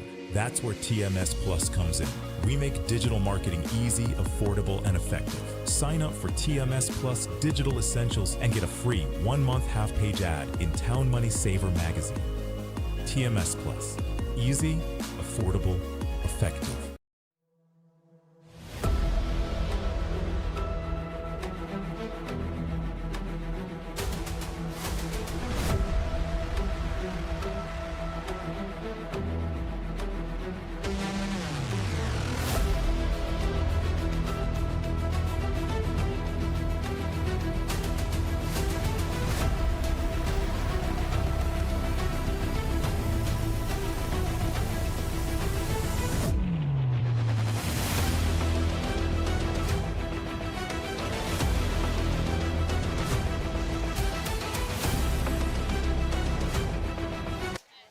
Welcome back to Hillsdale High School, and we are in our Crosby Advisory Group halftime show. About 1:40 till we kick off the third quarter. Let's look at the stats so far through the game. First downs, Hillsdale 11, Black River 4, not a huge advantage there. Pass yards 157-33, rush yards 50-20, total yards 207-53. Hillsdale's defense playing really well. Turnovers, Hillsdale 1 uncharacteristic turnover. This has kind of been the tail of the game, though. Hillsdale, 3 penalties, 35 yards. Black River, 4 for 45. Both teams looking a little bit sloppy here in the opening week. Talking to some Hillsdale fans at halftime, they're up 21-0, and most programs up 21-0 over a team that goes 6-4 the year before and probably makes the playoff. They're feeling pretty good about themselves. There's a new standard that's been set here at Hillsdale, and you have to credit Coach Tom Williams and Coach Cline for setting that standard. And so let's just look at my keys to the game. So I said Black River needs to have long drives that end in points, and the defense has to take the big play away. For the most part, Black River has taken the big play away and made Hillsdale earn it all the way down the field. But they haven't had the long drives that end in points, and they've given Hillsdale the ball at midfield too many times. So what did I say Hillsdale needed to do to win? Their keys to victory. I said established offensive balance early and force mistakes, be physical. They have forced a few mistakes. Black River had a really bad punt, and they've had some other miscues. That one drive in the third quarter where they went backwards 30 yards in 3 plays, huge mistakes. So the team's sort of hitting their keys to victory. Obviously, it's Hillsdale hitting a little better there. The ball's on the tee and start the third quarter. This is the first kickoff that Hillsdale will receive. Back deep for the Falcons, it looks like Sloan and Borman maybe back deep. It's a short kick and goes out of bounds. Another mistake by Black River. Another penalty, another mistake. That's going to give Hillsdale the ball at the 35. And you just can't make those kind of mistakes against a team that is so efficient on offense. You cannot give them a short field. And Black River does it again. I think we don't have it as a stat, but I'd love to see Hillsdale's average starting position, because it's got to be somewhere around the 45 or 50. And they're going to get the ball at the 35 right here. So Black River's given Hillsdale short fields all night. The few times they didn't, they were able to stuff them, able to get stops. But Hillsdale opens it up here. Lewis in the backfield, 2 receivers right, 2 receivers left. Sloan behind him. Handoff up the middle to Sloan. Makes a cut in the hole and is able to fall ahead for 1 yard. I mentioned that front 3 for Black River on defense. Judd Stotler, number 53, number 56, Trenton Dulesky, and number 57, Jack Van Cooney. Those guys have done really well stuffing the middle run against a pretty good Hillsdale offensive line. 2nd and 8 here. Lewis with the ball, looks, he's got Sloan on the wheel route, but misses him, now throws it across his body late, incomplete, intended for number 2, Davis Radcliffe. And Lewis has gotten away with that a few times. Boy, the linebacker stays home there. He might get an interception. Force is 3rd, and they're calling it 8. So big opportunity for Black River to get a stop here. Force a 3 and out, get the ball back right away. Try and get some momentum. 2 receivers left, 1 right, tight end in the game. Sloan rolls to his right, Lewis rolls to his right, looking, finds Lewis. The Lewis to Lewis connection is huge for a first down. And Hillsdale moves the ball ahead for a Sloan concrete first down. Number 5 coming up big. Boy, I featured him in my pregame show, and he is the early favorite for the AMVETS 1969 player of the game. AMVETS post 19, he's my early favorite so far. Lewis with the ball, looks. Oh, beautiful catch by number 3, Aiden Salyer. Hauls it in, pulls it, plows ahead for a few more yards. Then we got some more hankies on the field, holding on the Falcons. Ouch. Home fans aren't happy with the call. Oh, yeah, right there on the edge. Yep, saw the jersey tug. The defensive end did a nice job selling it, but that moves the Falcons back 10 yards. And another penalty for the Falcons. Uncharacteristic of the Hillsdale Falcons the last couple years. So up 21-0, but plenty of things to go over tomorrow in film. Plenty of teachable moments. Makes it 1st and 20 from about the 38-yard line. 1 receiver left, 2 right. Knox Lewis in the tight. Sloan, fake to Sloan, but Kale Lewis keeps it, makes a man miss. Really athletic move and plows ahead for a few more yards. Beautiful run by Kale Lewis. Watch this move right here. Whoop! And 5 gets another 10 yards after making that man miss. So Kale Lewis showing some legs tonight. Couple times now. He has turned what might be a negative play into a big positive and gets him in the second and manageable 2nd and 7. Sloan in the side card, Lewis with the ball, give to Sloan, off the left tackle.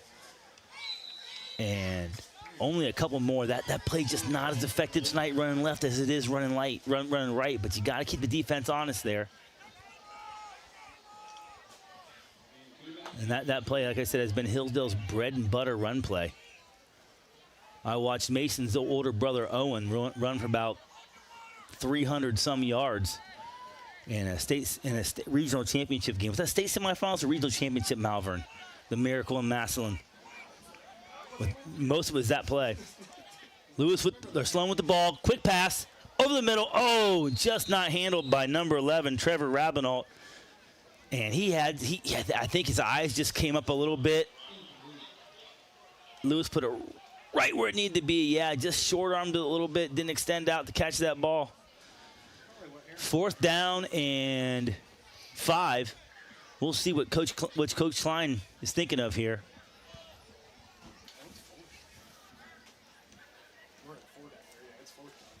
Yeah, 4th and 5. Did I say 3rd and 5? My bad. 4th and 5. Hillsdale comes out. Looks like they're going to go for it. I'm a big fan of going for it on the good side of the 50, and they do. Sends everyone deep. That's a quarterback draw. But now Lewis pulls up, and pass knocked away. Oh, they're going to get a defensive pass interference, and the Hillsdale coaches were selling that one. Boy, that's a tough call against the Pirates. Referee's going to have a talk about this. I don't know. Conversation's going on a little longer. We'll see what happens. Waving it off. Hillsdale fans are upset, but I think it's the right call. Let's see here. Yeah, I see both guys going for the football. I don't see any defensive pass interference there. You know, when the ball's in the air, the defender has just as much right to it as the receiver. And if the defender's head is turned and he's playing the ball, listen, you can have as much contact as you want to have. A lot of people don't want to hear it, but you can have just as much contact as you want to have on the receiver if you're playing the football. When you're not playing the football, then we can talk about pass interference. So good to see the referees got together, waved that thing off. It was the right call. And Black River with a big stop with 8:52 left to go on the Simonson Construction scoreboard. Black River or Hillsdale with 1 Sloan Concrete first down that drive. Then a very costly penalty sends them back, and they're not able to dig themselves out of the hole. Black River takes over here. 2 receivers right, 2 receivers left. Hunter shot in the sidecar. Bell rolls to his right. Boy, Bell loves throwing to his right. But Hillsdale had that thing sniffed out. Really well covered here by Kale Lewis again. But he's played a really nice game at defensive back spot, and he's been matched up with Colton McCune most of the game. And McCune's very athletic. 5'11", 170-pound freshman. Couple of stud freshmen out there in the field. McCune's a freshman for Black River. Sloan's a freshman for Hillsdale, both making plays. 3 receivers right, 1 left for Black River. McCune now throws to his left. And complete to McCune, but he only can fall ahead for a couple yards. He kind of had to dive to bring that thing in. Didn't have much of a chance for a run after the catch. Brings up 3rd and 8. I don't know. If I get across, if I can get 6 here, I think I go for it. Anything less than 6, I might punt, but 6 here, I'm thinking about going for it. So if you're Black River, you want to have 2 plays in mind here. This play's setting up the next. Oh, he's in big trouble. And Bell is sacked. Obvious punting situation now. See this on the Ficus Furniture replay. Bell rolls to his right.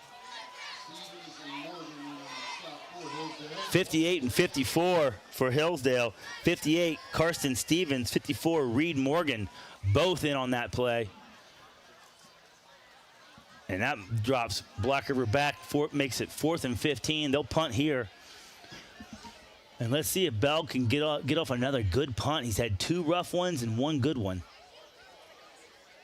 And protection's been an issue for him back there. So let's see if he can rip off another decent punt. He'll need 2 here. And blocked. Terrible snap, blocked, scooped up, rumbling, stumbling all the way down the 5-yard line is number 58.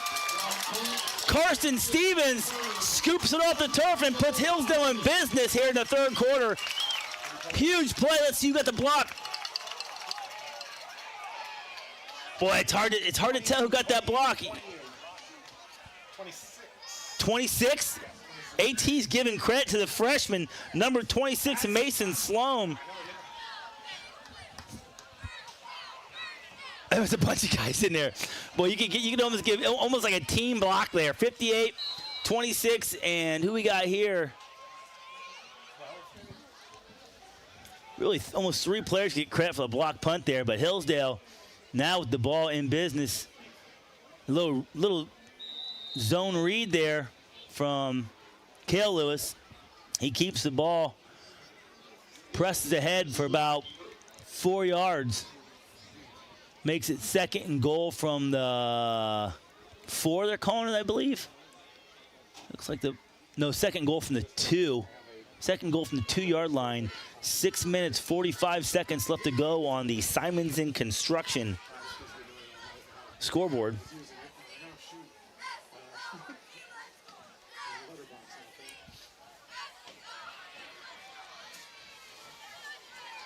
Watch him run left here with the quarterback. And pitch left to Sloan, and he can almost walk in. And he dives ahead for a touchdown. Makes it Hillsdale 28, Black River 0. And oh boy, the sledding only gets tougher from here on out for the Pirates. I said Hillsdale needed to force Black River into mistakes, and they forced him into a big one there. Mason Sloan in on the block punt, and now gets the quick pitch and dives ahead for a touchdown. Cameron Brown on the PAT. Snap, hold, kick, good. Oh, and it hit the upright. Wow, I thought that was going through. Just doing the upright. The upright's still vibrating. Bam. Boy, it almost snuck through. We'll take a quick break. When we come back, Hillsdale kicks off.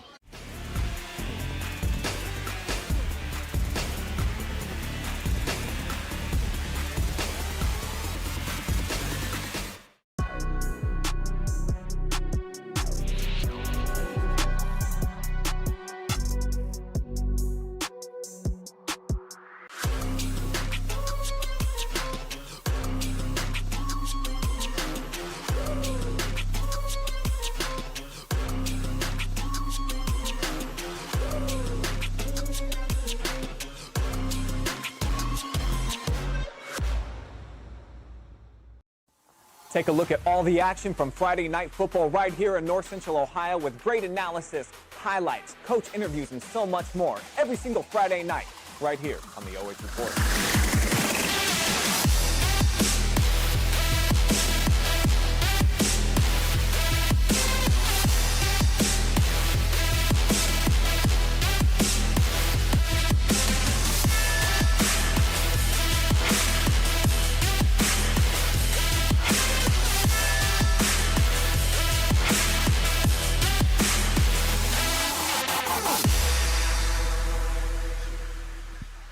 Getting back a little late from halftime, from timeout. That's my fault. Hillsdale with a short kick and fielded nicely by Black River, and they advance the ball up to about the 40-yard line. So Black River in decent field position here, 1st and 10. And if you know me, there's nothing I hate more than a short kickoff. 2 receivers right, 2 receivers left for Bell. 6 minutes, 20 seconds left to go in the third quarter. That's a give to number 8, Hunter Varney. He's around the left side. I really felt like they'd feature Varney more tonight in that run and pass game. And he's ahead for positive yards here on first down. Nice blocking up front, good hard run. Looks like they might have picked up 5 on that first down. So more of the same of that, please, from Black River. Now with 6:14 left to go in the third quarter. Varney must have went out of bounds, stopped the clock. Calling it 2nd and 5. Hillsdale, Black River desperately needs a score here. Gotta get some points. 2 receivers right, 2 receivers left. Bell with the ball, makes a man miss behind the line of scrimmage and pushes ahead for a few more yards. Oh, I love the deliberate run game. Now it's 3rd and very manageable, 3rd and 3.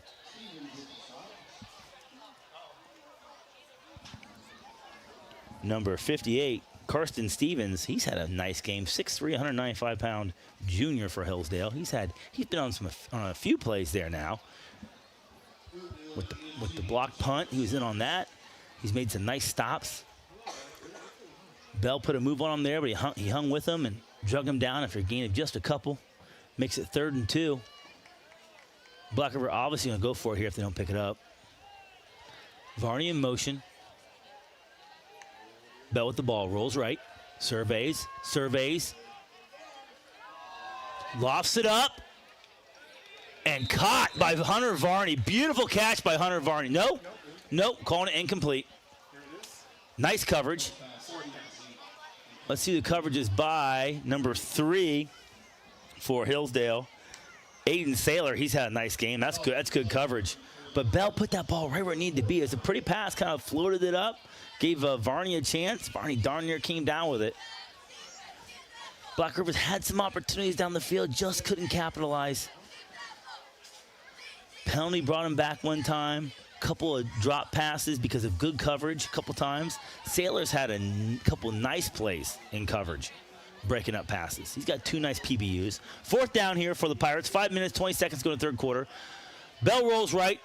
Survey's going to keep now. He's got to put his head down and get the first down. Boy, it's going to be close. It is going to be close. Where they spot this ball, and they're signaling first down right away, moving it up. Boy, Bell had to really drop the pad level to get this one here. Great pursuit by Hillsdale. Boom, number 3. Aiden Saylor having a nice game on defense. That is a legitimate woo hit because he knocked Bell back. Nice woo hit. Didn't get enough credit by the fans. I want to hear a little ooh when the pads are cracking. But we've got a Sloan Concrete 1st and 10 for the Black River Pirates. I'd say it's early for the fans. It's early for the fans, too. Hillsdale's up 27-0. They're a little kind of checking on their phones a little bit. What are we doing Saturday night? Is it going to storm? We were supposed to get a thunderstorm, but it's moved out of the area, so we're looking clear for the rest of the night. Bell looks left. Now goes across the middle. Got a man with a step. Incomplete again. Oh, he's had some men, and they just can't pull it in. And that is, see this on the Ficus Furniture replay. But Bell throws a nice football, puts it right where it needs to be. And that was number 10, Parker Broadsword, just could not wrangle it in. Nice coverage there by the Hillsdale defender. Broadsword had a step. The defender made up the room and was there enough to disrupt Broadsword, getting the drop it. And let's see who's down for the Falcons. AT thinks it's cramping. Wait, injury timeout. We'll take a break. We come back. Black River with the ball, 2nd and 10.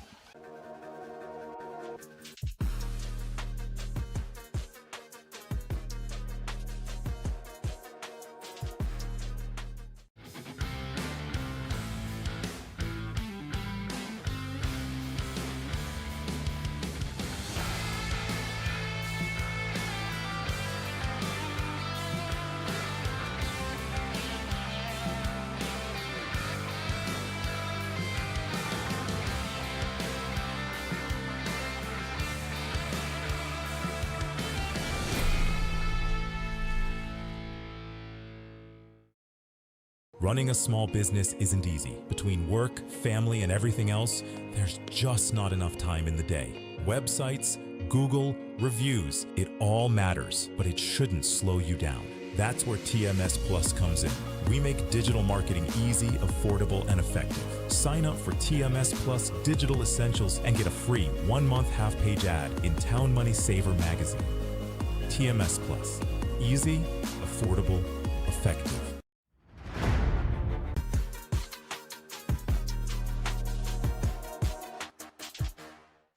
Number 2, Davis Radcliffe helped off the field. Not only helped off the field, came off on his own power, maybe cramping. Been real lucky tonight, actually. Not many cramps. It's not been as hot as a lot of opening nights get. A very comfortable night here in Falcon Country in Ashland County. Perfect night to watch some high school football. 2nd and 10 for the Pirates. They come out, 3 receivers left, 1 right. That's McCune to the right. Hendershot in the sidecar. Bell with the ball. Surveys. Now scrambles to his left. Looking. He's got some green and grass in front of him. He can make one man miss. Oh, and he does. Boy, that almost looked like a horse collar. That was close. Bell picked up some positive yards on 2nd down here. Boy, I thought he was going to get some yards right here. Number 33. Maybe that's 23. Porter Borman. Or might have been nuts. Drew Doherty. 6 foot, 185-pound senior wrangles Bell in.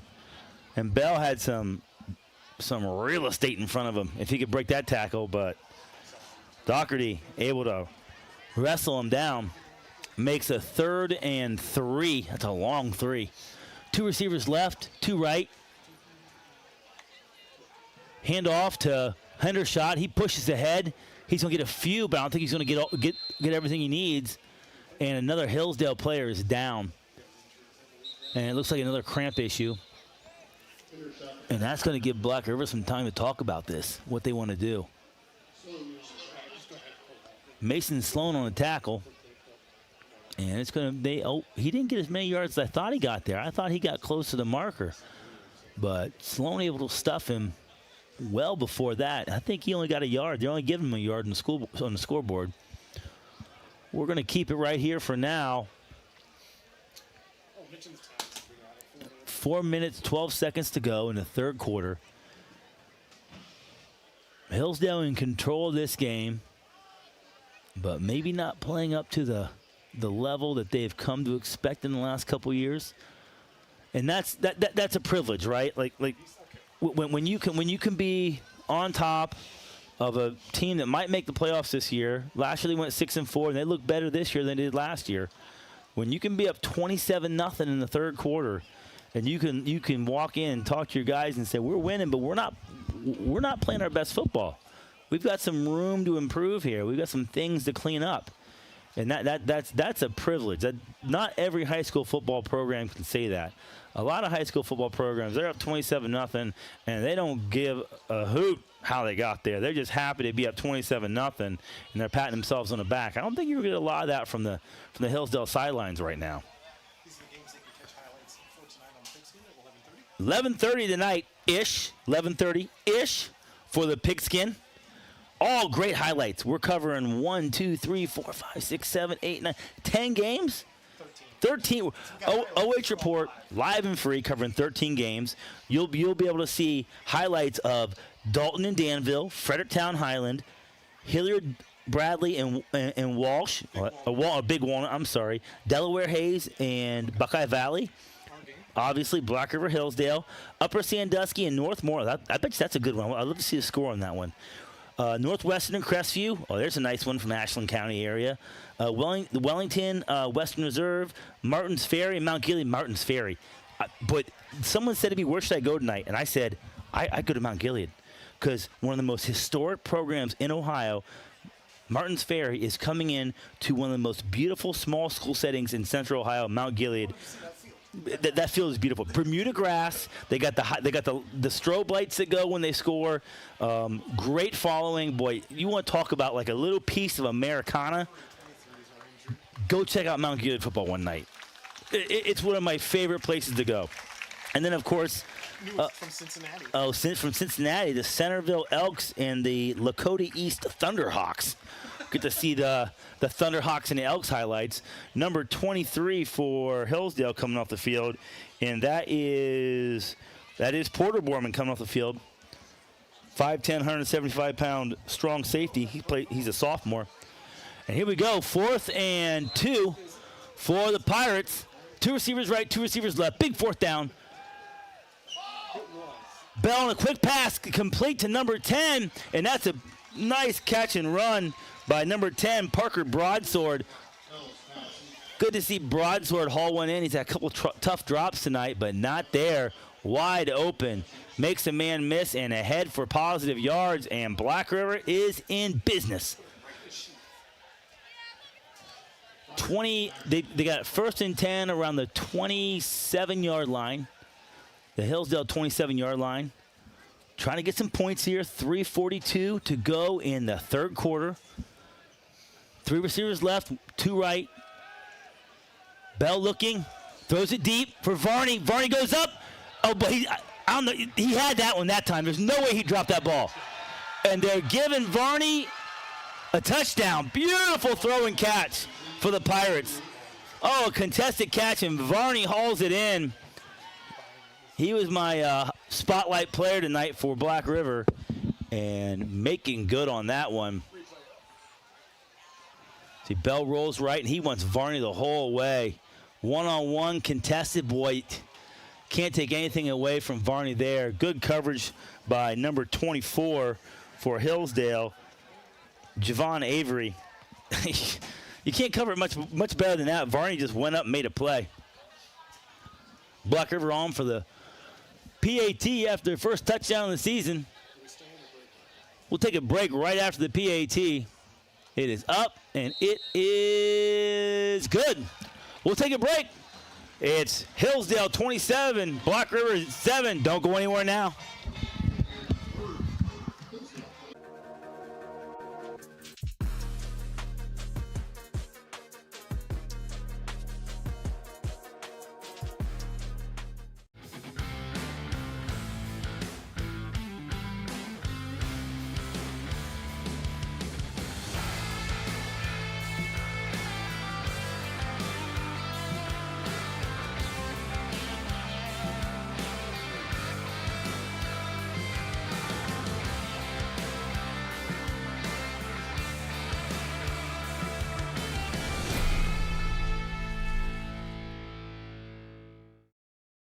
Running a small business isn't easy. Between work, family, and everything else, there's just not enough time in the day. Websites, Google, reviews, it all matters, but it shouldn't slow you down. That's where TMS Plus comes in. We make digital marketing easy, affordable, and effective. Sign up for TMS Plus Digital Essentials and get a free 1-month half-page ad in Town Money Saver magazine. TMS Plus.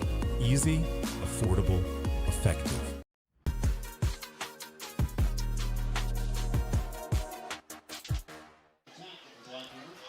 Black River kicked off, line drive, Schemberger fielded it, and nice collision here. Watch this right. Bam! There, nice tackle by Hendershot. Schemberger with a real physical return, like that too. Field the football, put your foot in the dirt, and get upfield on those kickoff returns. Don't patty cake around. Now Lewis with the ball, quarterback draw all the way, ahead for positive yards. Boy, looking right up the middle there. I like that. Hello, Lafayette, Tennessee. Saying go River, and watching from Yorktown. Go Hillsdale. So got viewers all over. We even got viewers below the Mason-Dixon tonight. Hillsdale with the ball. 2nd and 4. Loses the ball again this time. Gives to Sloan. Sloan bottled up, makes a cut, and is able to get back to the line of scrimmage. Again, hats off to that front 3 of Black River. Really have held their own tonight. Making plays. Stop by the front three, and then number 3 for Black River, Cage Petruzzi comes in, cleans it up. 6-foot senior, 108 pounds, linebacker. Defensive end moved it back in. Petruzzi cleaned it up. Boy, if you're playing a 3-4, that's exactly how you want to stop the run. You're built to stop the pass. If those front 3 or 4 guys can stop the run, well, you're in business. Lewis has the ball. Quick slant. Complete to number 3. That's Aiden Salyer again. Takes a hard hit but hangs on to the football, and he's still down. Physical contact here by number 1, Dominic Bell. Boy, Bell. I talked about it earlier. I walk down the field, and I want to get a good look at Bell, and he looks the part. Kid is tall, physical-looking athlete, plays quarterback, obviously is not afraid to hit. You see him drop the pads a few times tonight, run the ball, throws a really pretty deep ball, just kind of drops it right in the bucket for his receivers downfield, and then is not afraid to come up and stick the pads on you if you catch the ball in front of him. Salyer valiantly hangs on to that football, gets a very valuable first down for the Falcons, but is a little worse for the wear afterwards as he's being helped up. I think he might have got the wind knocked down a little bit. He's walking off his own power. Gets a hand from the Hillsdale faithful. I'm sure we'll see Mr. Salyer back in the game. And Hillsdale's got Grimwood warming up. We'll see what happens there if they pull their star quarterback, if they get another touchdown here. Minute 56 left to go in the third quarter. Hillsdale trying to make this a running clock game to go to the fourth. 3 receivers right, 1 left. Slow in the backfield next to Lewis. Cale Lewis with the ball, looking downfield, completes again to number 11, Trevor Rabinault, and the Falcons are moving. Now they're mixing it up. Run, pass. Here's that balance I talked about at the beginning of the game. Another Falcon down. And it's Rabinault down this time.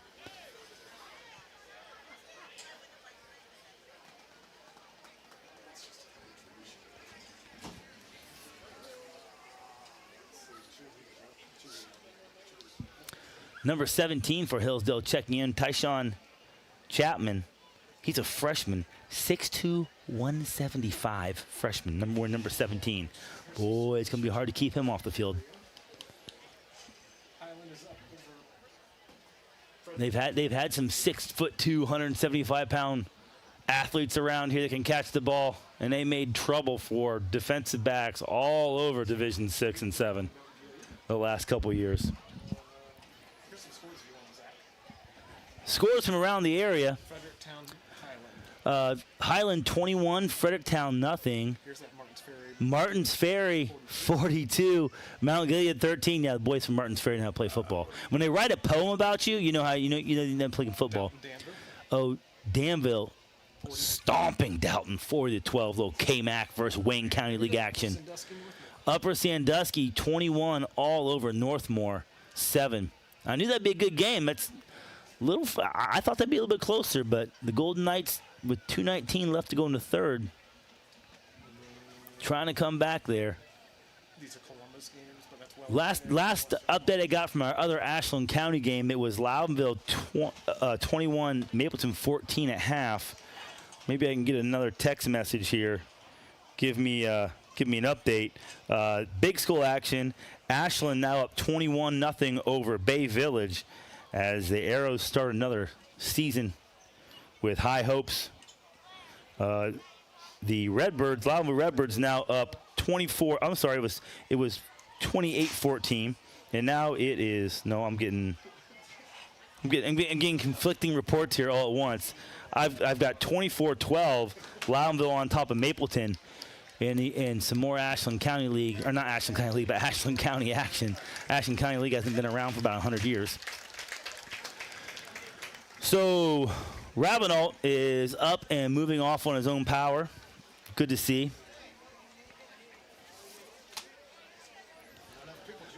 Number 17 comes in. I think Rabinault got the wind knocked out of him. He took a hard hit there. But Black River secondary's been hitting pretty good. So here we go again. 1st and 10. 3 receivers right, 1 left for Lewis. He looks to number 23, And that was Porter Borman, but him and Borman not quite on the same page. Borman out of his break a little bit late, and Lewis had already thrown the ball, so 2nd and 10 now. Lewis bringing the play back in. 1 minute, 37 seconds to go in the 3rd quarter on the Simonson Construction scoreboard.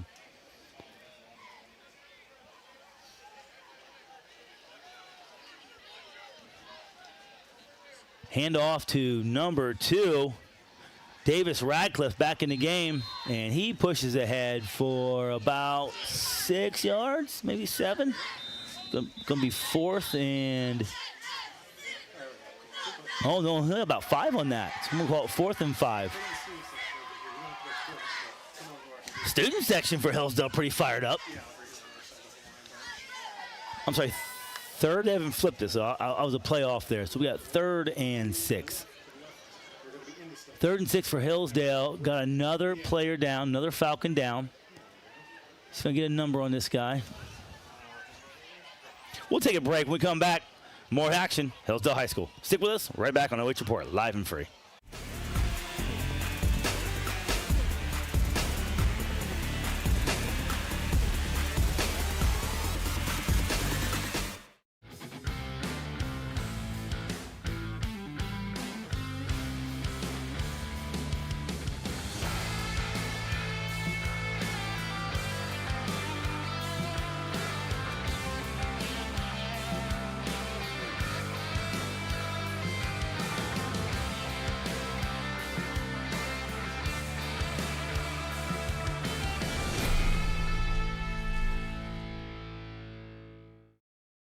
Running a small business isn't easy. Between work, family, and everything else, there's just not enough time in the day. Websites, Google, reviews, it all matters, but it shouldn't slow you down. That's where TMS Plus comes in. We make digital marketing easy, affordable, and effective. Sign up for TMS Plus Digital Essentials and get a free 1-month half-page ad in Town Money Saver magazine. TMS Plus. Easy, affordable, effective.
Live and free high school football right here on the OH Report, thanks to our amazing sponsors like Crosby Advisory Group, LLC.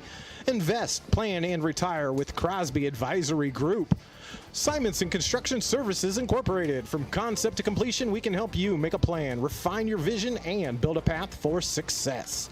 Ficus Furniture is a 4th-generation company celebrating over 100 years in the furniture business by selling Bassett, Flex Steel, Smith Brothers of Bern, Mohawk Flooring, and Dutch Craft Bedding with free delivery and removal of old furniture. Ficus Furniture, quality furniture at an affordable price. Also, AmVets Post 1969 in Hayesville, Sloan Concrete, TMS Plus, and 89 Homes, building homes and earning trust since 1979.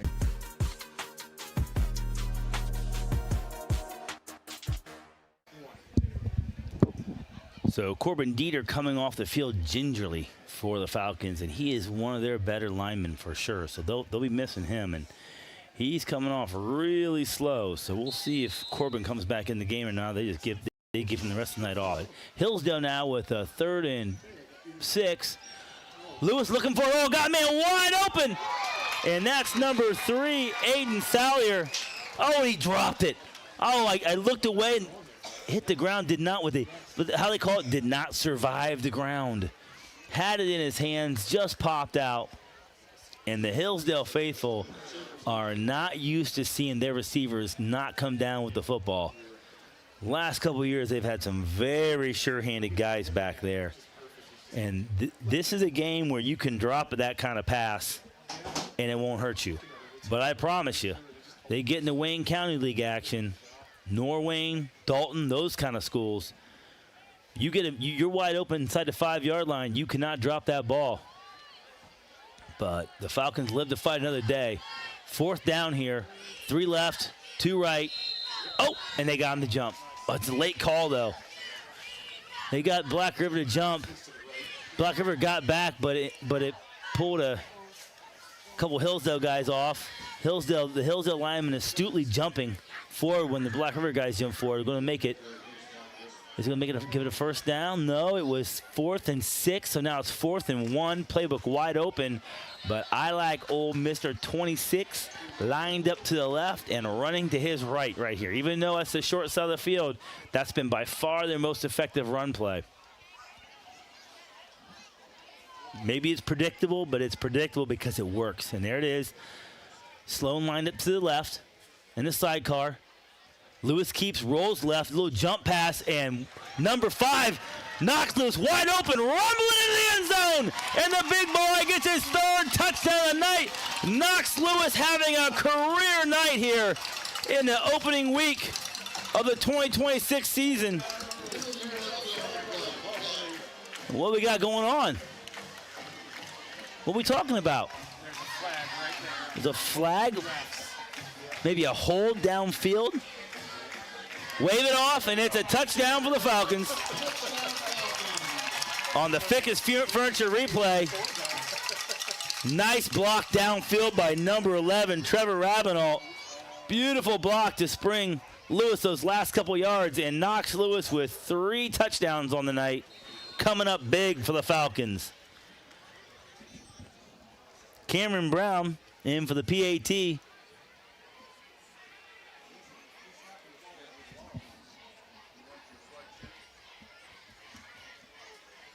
It is up, and it is good. With 1:05 left to go in the 3rd quarter, it's Hillsdale 34, Black River 7. We'll take a quick break. When we come back, Hillsdale kicks off.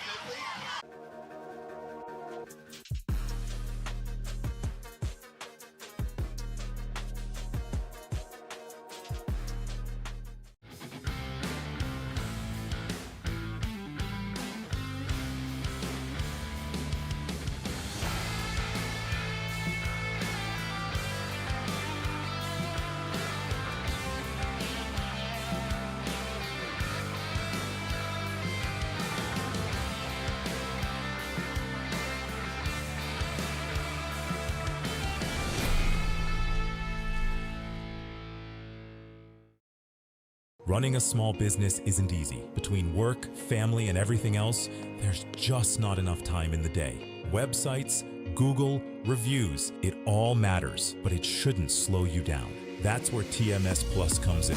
We make digital marketing easy, affordable, and effective. Sign up for TMS Plus Digital Essentials and get a free 1-month half-page ad in Town Money Saver magazine. TMS Plus. Easy, affordable, effective.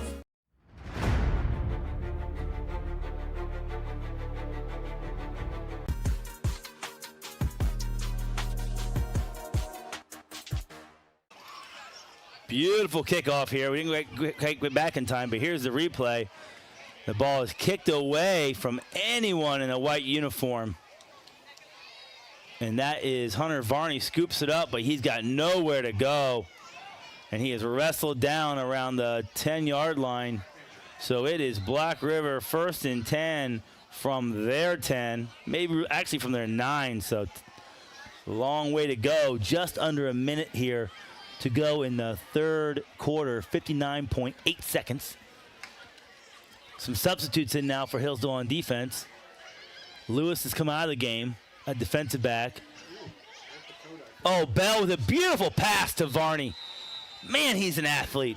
Bell rolling to his left, throws back across his body, just drops it right in the bucket. Let's see this on the Ficus Furniture replay. Really nice pass. And Black River ahead for a Sloan Concrete first down. Hillsdale getting some backups in the game on, oh geez. Hillsdale gets some backups in the game on defense, and Black River, illegal procedure. God darn it.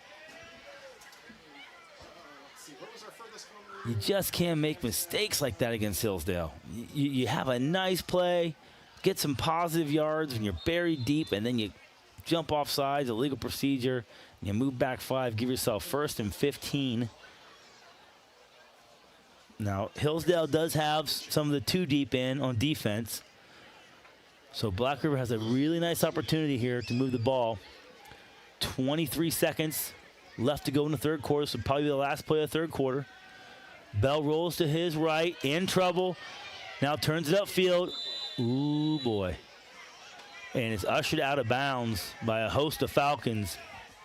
And they hold up just in time. And 14.4 seconds left to go now in the third quarter. That's close.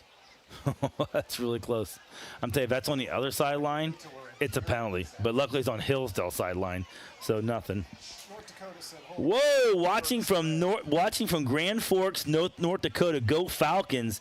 Now, is my man in Grand Forks, North Dakota, is he a Bison fan? Or is he a Jackrabbits fan? Either North Dakota or North Dakota State out there.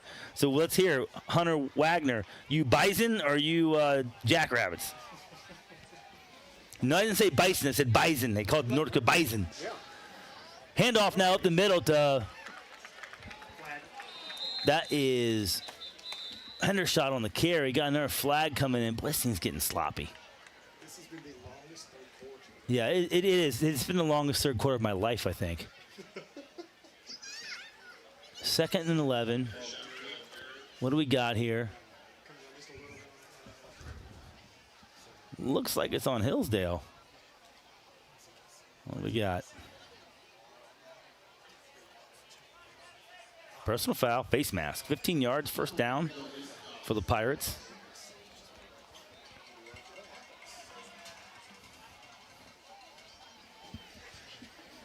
What my man from North Dakota say he was? AT, is he a Bison fan or a Jackrabbit? Did he say? It takes a while for the message to get from It takes a while. Takes a while. But my man said Bison all day. Bison all day. Absolutely. I got to wrestle out there in Fargo when I was in high school. Beautiful country out there. Long bus trip. And we get a timeout. So we'll take a break. We come back. Black River with the ball. 1st and 10.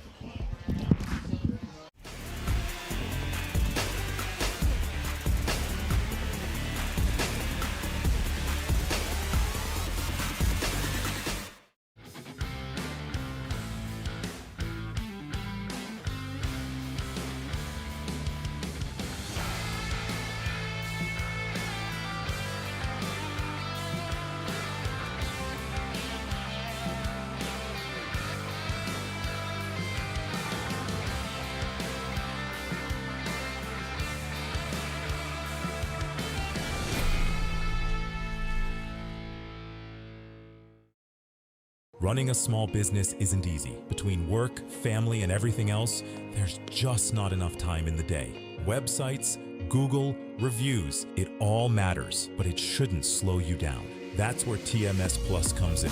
We make digital marketing easy, affordable, and effective. Sign up for TMS Plus Digital Essentials and get a free 1-month half-page ad in Town Money Saver magazine. TMS Plus. Easy, affordable,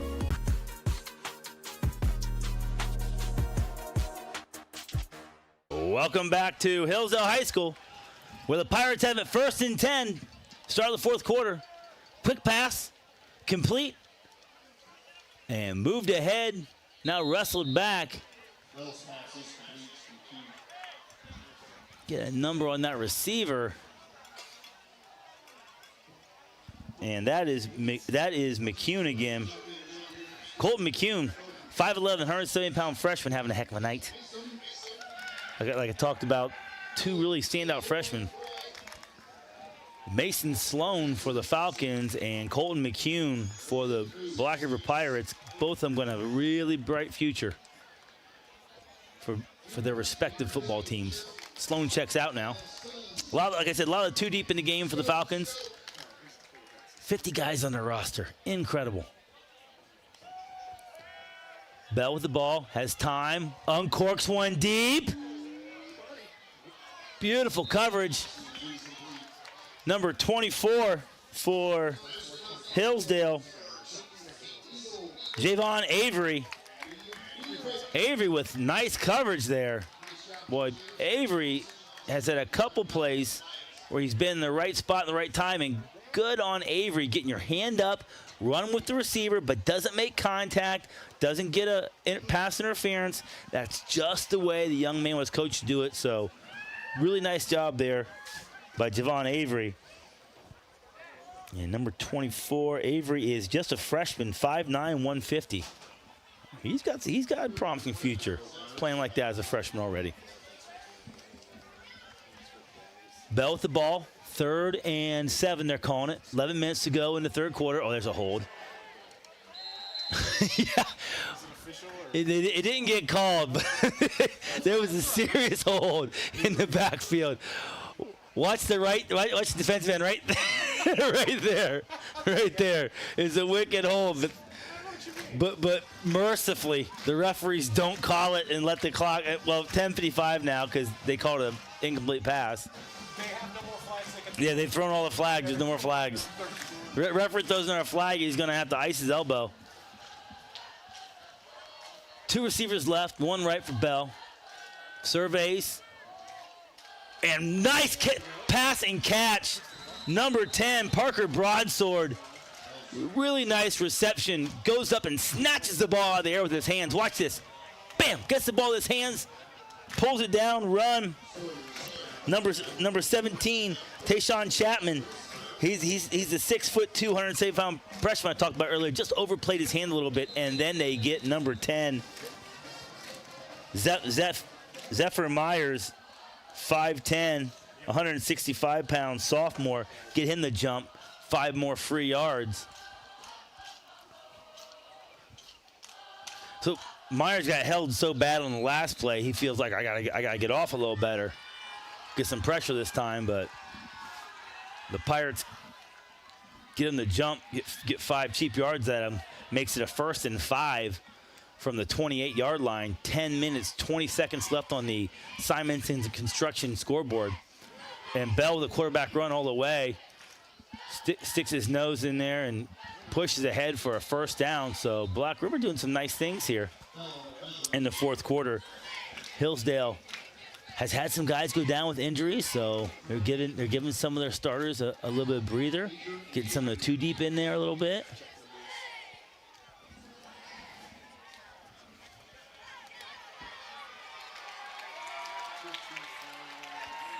That makes it a Sloan Concrete 1st and 10 for the Pirates, about the 19-yard line. 9 minutes, 45 seconds to go in the game. Bell rolls to his right, surveys, receiver falls down, now throws one deep in the corner of the end zone, and that is a touchdown. Number 8, Hunter Varney with his 2nd touchdown, 2nd really nice catch and 2nd touchdown of the night. And if you haven't noticed, Black River and Hillsdale have the exact same fight song. It's the Ohio State fight song. So it's a little confusing when you start hearing the fight songs go. But this touchdown's for Black River. Oh, man. Bell throws such a nice ball. Just a sophomore, tough athlete. He's gonna be a problem for some teams in the LCL this year. And the PAT is up, and the PAT is good.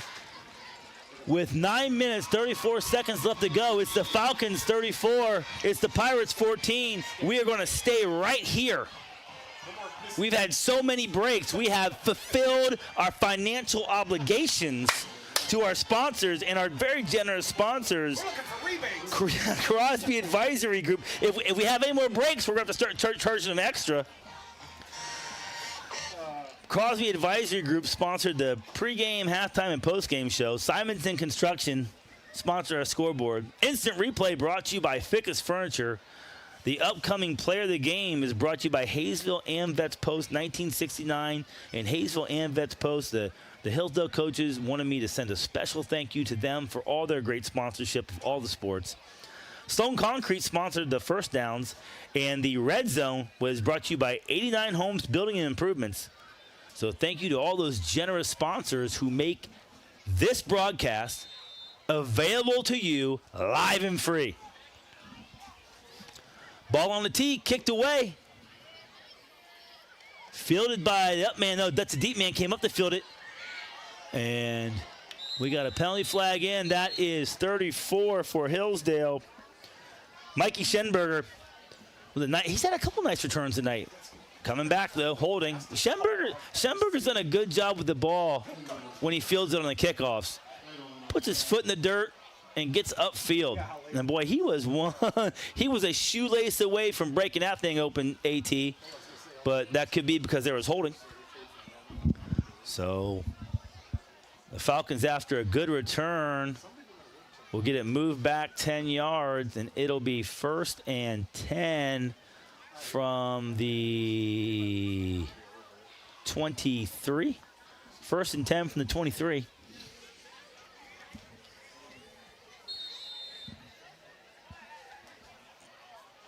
Lewis stays in the game at quarterback.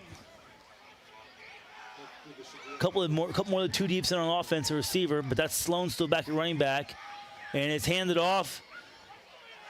And that might be Schenberger. He's quick. Schenberger has got a little giddy up when he gets the ball, but another flag down. God darn it.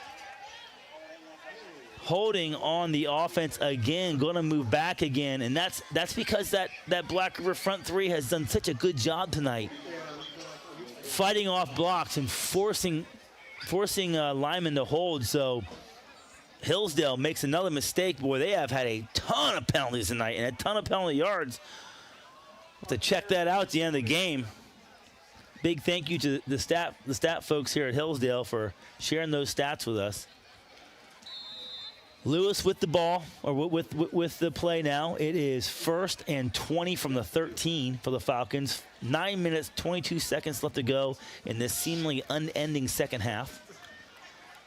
Fake to Schenberger going one way, give to Sloan the other. Sloan barrels ahead.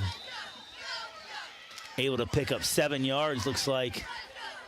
Making it 2nd and 13 is what I'm calling it right now. Clock still running, 9 minutes, 10 seconds left to go here on the Simonson Construction scoreboard. Final from Northwestern. The Huskies 54, the Cougars 14. Huskies put up 33 points in the first quarter. Good night. 33 points in the first quarter. Good grief. Look at Northwestern exploding on Crestview. See the highlights tonight. Tune in for highlights from that first quarter, but give to number 11, and that is Trevor Ravenel. Lucky just to get away there, but not before some more Falcon defenders can run him down. Look like Bell and Hendershot there. Boy, Bell and Hendershot have been everywhere tonight for the Pirates. I know Black River's taking one on the chin tonight, 34-14, but they've shown some good things tonight.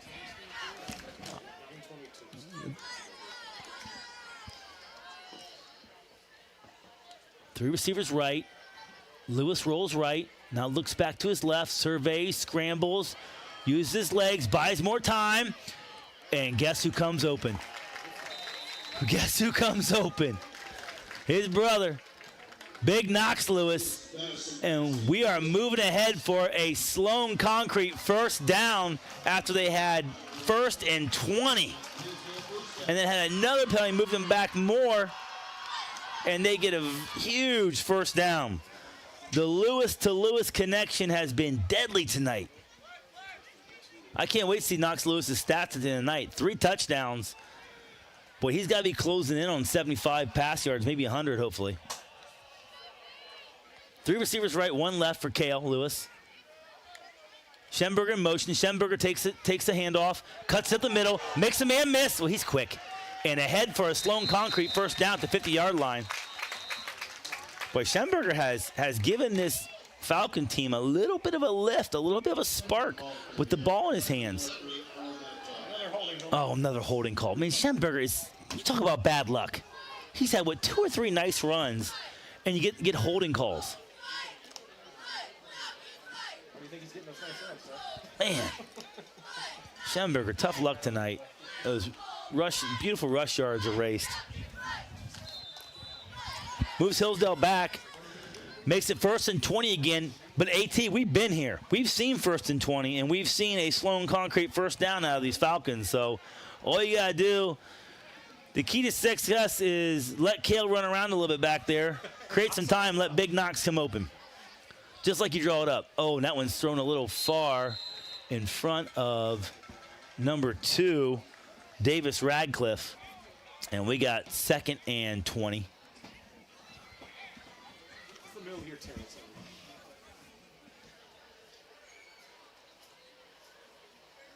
We'll see if Hillsdale keeps their foot on the gas pedal here with 6:49 to go in the 4th quarter. Up 34-14. Both teams with all 3 timeouts left. This game really started to feel out of hand early when we got 21-0. You knew Black River was in trouble the way Hillsdale can score and play defense.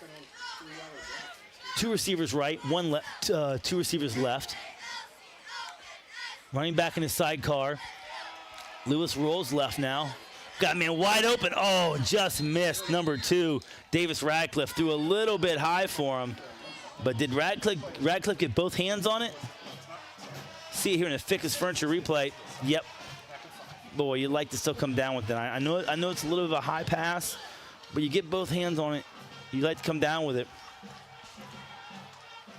The Martins Ferry Purple Raiders up 42 on the Mount Gilead Inns 19. Oh, that's a final, 42-19. Martins Ferry takes a long bus ride up, but gets the dub and takes it back home. And if you want to read a great poem about football, I don't know the poem verbatim, but the poem about the Martins Ferry Purple Raiders is a good one. Kale with the keeper here, off the left side, makes a man miss, makes another man miss. And barrels ahead for a gain of about 10 on 3rd down. Clock continues to roll. Kale Lewis on the keeper. He looks a step or 2 faster this year. He looks quick in the open field. I fully expect to see, after this game and after the Falcons watch film, I fully expect to see a little more zone read. I fully expect to see some more quarterback draws, letting Lewis create plays with his legs, which will only open up the passing game for him more because defenses will have to respect that and keep an eye on him back there. Sets up 4th and 9. See if the Falcons can draw the Pirates offside. That's what they're trying to do. Pirates hold their water. Falcons call timeout. So we'll regroup here, probably have a punt. We'll keep it right here, though, on OH.Report.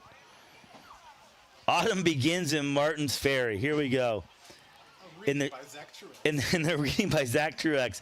In the Sharif High Football Stadium, I think of Bullocks nursing long beers in Tilsonville. In great, I'm not reading that. I'm not reading that. I'm not reading that. We'll put it this way. That's an old poem before political correctness. I read that poem, I may never be back on the air. Yeah, we would have had to dump it. We'd have had to dump it, right? We'd had to dump it. But you can look it up yourself. I'm not reading that. No, sir. AT tried to get me in trouble right there. We come back from halftime. 5 minutes, 49 seconds left to go in the game. Hillsdale with 4th and 9, looking to punt.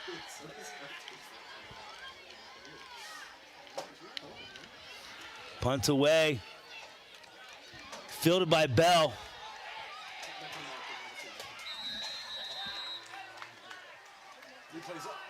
And I don't know what the home fans are. The home fans want a penalty flag on something, but I didn't. That was Varney that fielded that. My bad.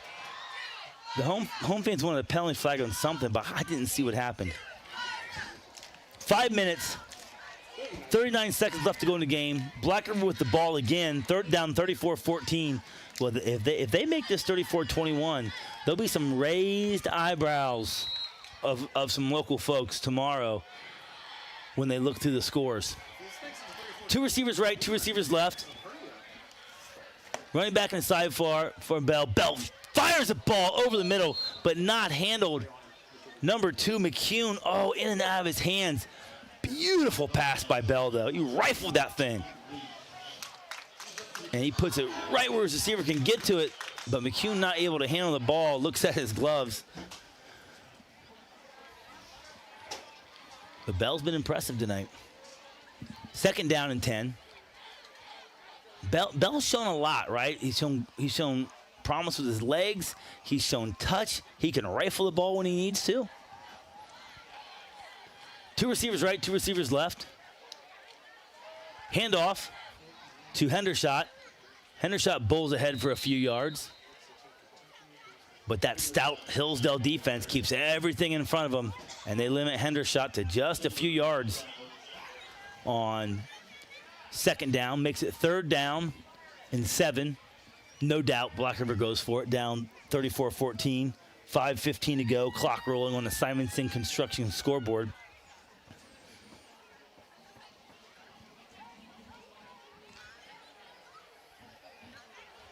Two receivers left, 2 receivers right. Hendershot in the sidecar for Bell. Bell has the ball, surveys, rolls to his right. Now uncorks one, got man wide open. McCune at the 10, the 5, and pulled down around the 2-yard line. Now they'll call it the 4. Colton McCune, no flags on the field. Here's the Ficus replay. Right where it needs to be, and McCune looks back. McCune just needs to put his head down and run there. Don't look back. But either way, has the Pirates set up 1st and goal inside the 5 in the 89 Homes Building and Improvement red zone. 1st and goal for the Pirates. 4:37 on the clock. And Bell keeping this one all the way, puts his foot in the dirt, and bowls ahead for about 2 or 3 yards. Was 1st and goal from the 4. Now it's 2nd and goal from, I gotta think, the 2. And we got another guy down. This time it's another Falcon. It's another Falcon's down. We'll keep it right here though. That is number 33. That's number 33 for Hillsdale.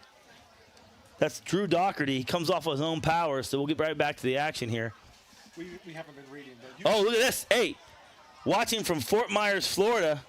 We got Grand Forks, North Dakota. Kentucky, the one, not the one up the street. Yeah, Lexington, Kentucky, tuning in. Charleston, West Virginia. Walnut Creek, Ohio. Everywhere. Thank you for tuning in live and free on OH Report. I hope you have as much fun watching as we do bringing it to you. So Doherty off on his own power. Gives the Pirates a chance to talk about it a little bit. Run out here. I got to believe it's Bell running right or left, though, and it is. Running to the pylon, puts his head down, and Bell is in for a touchdown. Makes it Hillsdale 34, Black River 21, but Black River with 14 unanswered points.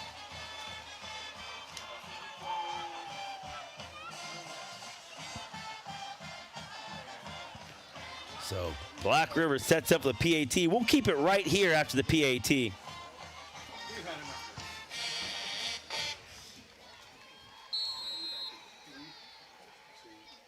Varney on the hold. Boy, Varney really does everything for him. He's holding now for trying to get a number on that kicker. Oh, and it's in the dirt. That's going nowhere. 58 for Black River is the kicker. And that is Cade Kelso. No, Jackson Burkholder is a kicker. They have Jackson Burkholder as a kicker in the roster, but it looked like Cade Kelso. It didn't look like their normal kicker. That's why I was. But in the dirt, Yeah. 34-20. I think I preemptively said 34-21, but it's 34-20 now. Oh, we got another final. 3 minutes, 59 seconds left to go. AT, this Black River onside kick right here. The Highland Fighting Scots 28, the Fairtown Freddies 7. That's a final. If I'm Black River, I onside. Absolutely onside kick here. You're down. You're only down 2 touchdowns. I mean, Big Walnut Golden Eagles 32. Hilliard Bradley Jaguars 7. Boy, Big Walnut. They've been a juggernaut for the last couple of years. Ever since they joined with OH.Report. Here we go. And they kick it away. But fielded right away and sat down. Number 7 for Hillsdale, Zach Grimwood. He's the backup quarterback. So Hillsdale brings out their offense.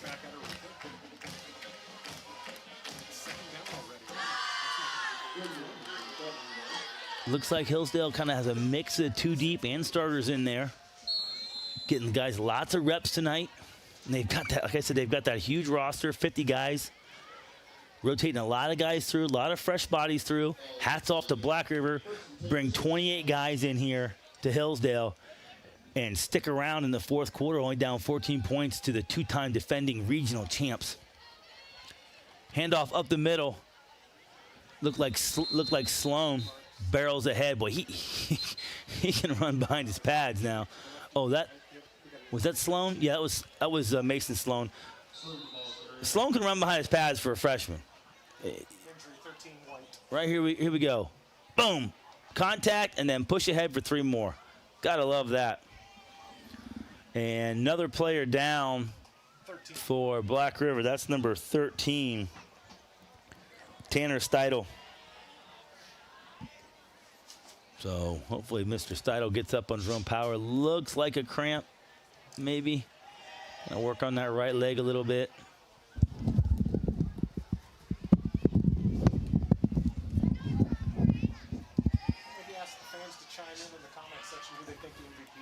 Yeah, you know, listen, my MVP right now is Knox Lewis. But, hey, if you got someone different you want to chime in, go ahead and waste your time and put a comment there. I'm not going to pick your guy anyways, but I'd love to hear from you. You know, if we have a conversation, we have a conversation. You can put your 2 cents in. Won't matter. Very presidential. Thank you. Listen, when Skronsky sends me someplace all alone, you know, I'm here alone. I get to make. I get well. Obviously, I'm never alone if you're here. At. Is this your internal monologue? Listen, this is my internal monologue. That's right. That's right. You got stuck with me. At, the man that makes everything go here. My producer, coach, mentor. Lewis with the ball, handoff to Sloan again. Makes one man miss, but able to lean forward for a few more yards. And we're going to get 3rd and manageable. Let's see if everybody gets up or if someone stays down. I hear whistles, and we got someone else down. And it's another Black River Pirate who's down. Maybe we need a sponsor for injuries. This would be a great time to get your brand. I tell you what, if we did have an injury timeout sponsor. No, we need an injury timeout. Yeah, if we had an injury timeout sponsor though, AT, they'd have got their money's worth tonight. They'd have got their money's worth tonight. I don't know if that'd be appropriate though. Injury timeout sponsor in high school. That might be a little inappropriate. Yeah. Sports medicine. Yeah, there we go. Get a sports medicine company to organization that sponsor injury timeouts. That's number 56 for Black River, Trenton Dulesky. And good to see Mr. Dulesky coming off on his own power. Had a lot of that tonight. Cramps. First game. It's such a huge adrenaline dump that first game of the year, you know, and you come out and the adrenaline dump and all that energy gets used up, that nervous energy gets used up, and you're late here in the game, body starts cramping up. It's been a long game, too. We're seeing the finals of a lot of games roll in. There's only hit the 3-hour broadcast. Yeah, we've hit a 3-hour broadcast. That means I'm getting paid overtime. Lewis in the gun, Sloan in the sidecar, 2 receivers right, 1 receiver left, tight end in the formation. Knox Lewis got his hand in the dirt. So it looks like a run play here from the Falcons with 3rd and short.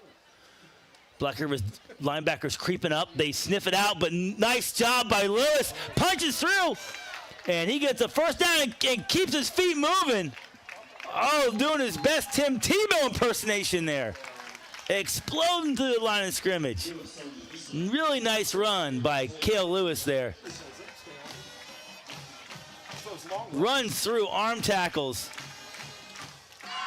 And then takes Mr. Bell for a little bit of a ride there to get the Sloan Concrete first down. Mason Sloan checks out of the game. Lewis brings the call in. But you know what I want to see? I want to see Mikey Schemberger get the ball and let him run without a holding penalty. Can we get that? Schemberger's in the sidecar. 1 receiver right, 1 receiver left. Knox Lewis at the H-back spot. And Schemberger gets the ball up the middle. There we go. And Schemberger bursts through. Please, no penalties. Please, no penalties. Hey, there we go. Good for Mikey Schemberger. Positive yards. Running hard there. And Hillsdale might have a nice little 1-2 punch develop at running back. Mikey Schemberger, the senior, 5'8", 160-pound senior, has spent his time behind Mason's older brother, Owen Sloan, and Mikey Schemberger making the most out of his touches tonight. Been a victim of some hard luck penalties, but he stays in the game. Looks like Knox Lewis is out of the game. That's number 12 in now at tight end. Schemberger gets the ball again, slips 1 tackle, makes a man miss, and gets downfield in a hurry. Boy, he's got some spark.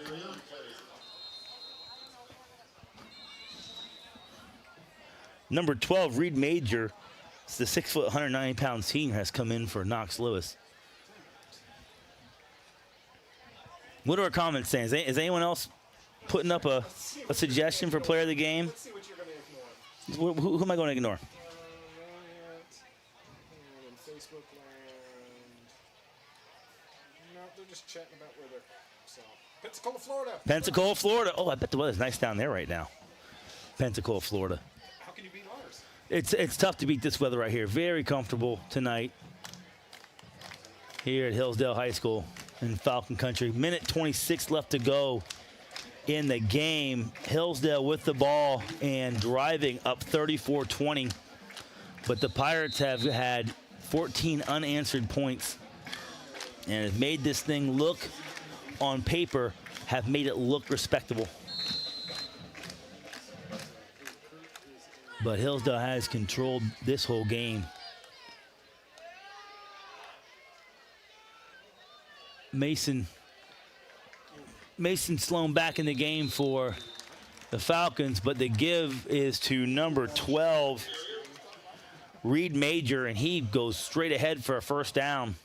Love that deliberate run game. Late in the game, pound the ball down someone's throat, put the game away. And if you're Hillsdale, you really want to end this thing with a touchdown. Danville Blue Devils 48, Dalton Bulldogs 12. 32 points to the Blue Devils in the first quarter. What is going on? The Huskies put up 33. The Blue Devils put up 32.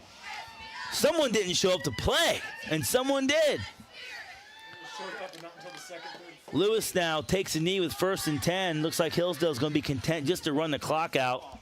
I don't know, AT. I might want to try to score there. Just to get some more game reps in.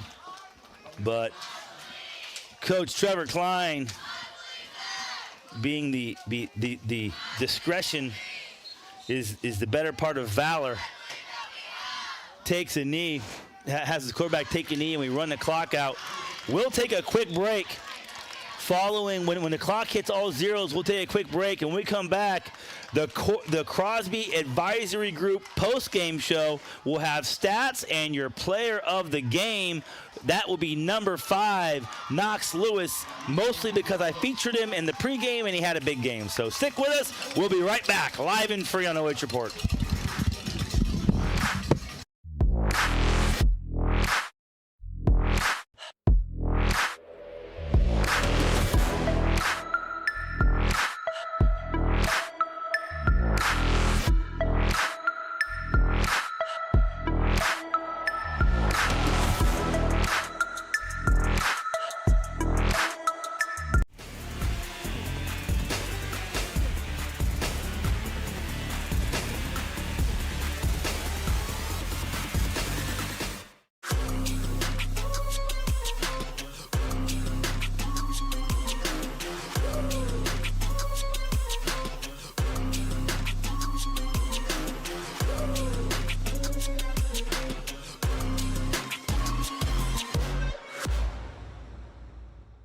Avita Home Health and Hospice is locally owned, locally managed. All of our staff, our board, everybody are members of the local community. Our medical director is a member of our local community and has practiced in Bucyrus for over the last 10 years. When you call in, you're getting a local person. The nurses that you talk to all live, work, and recreate in your community. I mean, I've been doing this for 16 years and I've taken care of 3 generations of some families. We're the hometown people. Running a small business isn't easy. Between work, family, and everything else, there's just not enough time in the day. Websites, Google, reviews, it all matters, but it shouldn't slow you down. That's where TMS Plus comes in. We make digital marketing easy, affordable, and effective. We handle your website, your Google business profile, listings, and online reputation, so customers can find you and trust you. That means less time chasing screens and more time focusing on what really matters. Your family, your customers, you business. Sign up for TMS Plus Digital Essentials today and get a free 1-month half-page ad in Town Money Saver magazine. Consultation and design included. TMS Plus. Easy, affordable, effective.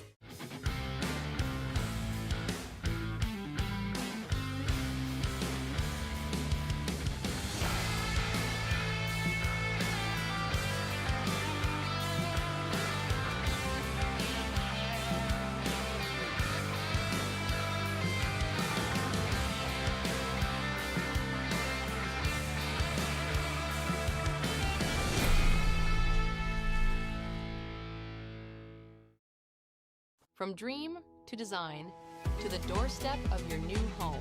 At 89 Homes, we've been building custom homes built on trust since 1979.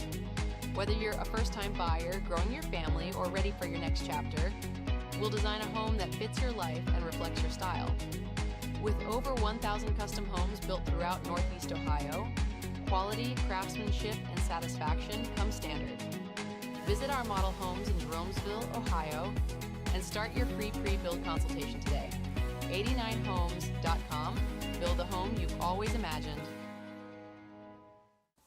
Take a look at all the action from Friday Night Football right here in North Central Ohio with great analysis, highlights, coach interviews, and so much more every single Friday night right here on the OH.Report.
What a wild one from Hillsdale. 34-20 as the Falcons topple the Black River Pirates. While we wait for our MVP and post-game show, this one was brought to you live and free thanks to Crosby Advisory Group, LLC. Invest, plan, and retire with Crosby Advisory Group. Also from Simonson Construction Services. From concept to completion, they can help you make a plan, refine your vision, and build a path for success. Ficus Furniture is a fourth-generation company celebrating over 100 years in the furniture business, selling Bassett, Flex Steel, Smith Bros of Bern, Mohawk, flooring, and Dutch craft bedding with free delivery and removal of old furniture. Ficus Furniture, quality furniture at an affordable price. AmVets in Hayesville, post 1969, is a nonprofit organization serving our veterans and community, and they wish the Falcons the best of luck this season. And the coaching staff at the Falcons want to wish that AmVets post a very special thank you. 89 Homes and Improvements, building homes and earning trust since 1979. Sloan Concrete is our first down sponsor and and they're locally owned and operated since 2005, specializing in both decorative and standard concrete services for the local area, marking 20 years in business. TMS Digital Marketing for local businesses. 34-20 Hillsdale over Black River. I've got eyes on Zack Truax on the field. They're having the post-game prayer, and we will have you an MVP interview in just a moment.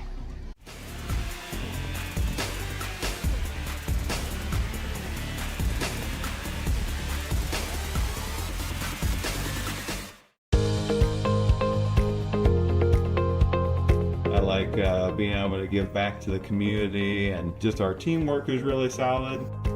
It makes it an incredible place to work because a lot of people enjoy what they're doing and want to help out. You get to learn every day. You get to meet very unique people. I get to interact with everyone from the clinical staff to the administrative staff. Everyone has something to offer. It's kind of like a million puzzle pieces coming together to make one large, beautiful piece.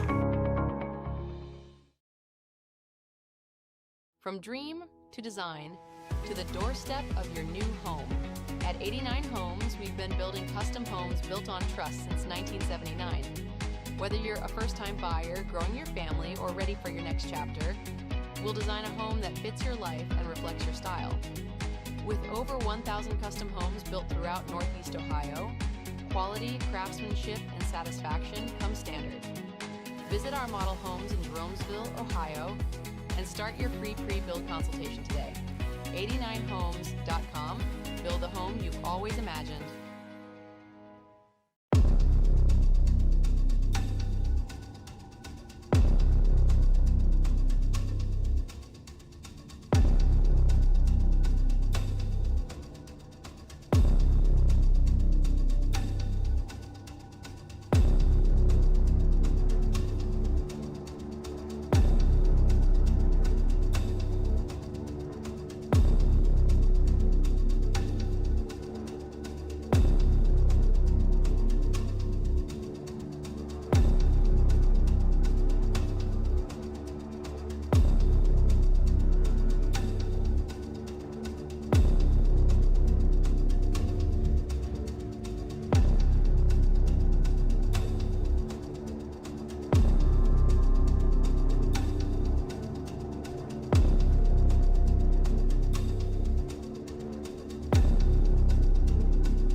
Knox, of all the things you did tonight, the most impressive thing you did was the hardest thing. You made me look smart. Because I featured my pregame show. I said, listen, there's a lot of guys who are going to get more headlines this year maybe, but it's going to be Knox Lewis. It's a straw that stirs the drink. And turns out you get the headlines tonight. I think 5 or 6 catches, 95, 93 yards, something like that, 3 touchdowns, all of them in big moments. And I really saw you come into your own late last year. What was it about going from last year to this year that's really seemed to propel you in to be able to take that next step as a football player? Yeah, I think one of the largest things is we lost a large senior class. We had a bunch of young guys that knew that there were shoes that had to be filled. I would say this past summer has been the most hardworking offseason that we've had as a team since I've been here. When guys leave, guys are competing for spots, and iron sharpens iron. And I credit to all the guys around me because I can't do what I do without the talent around me. But on any given night, one of us could pop out for 2-3 touchdowns. It just happened to be me tonight. Credit to the offensive line, credit to our coaches, and yeah.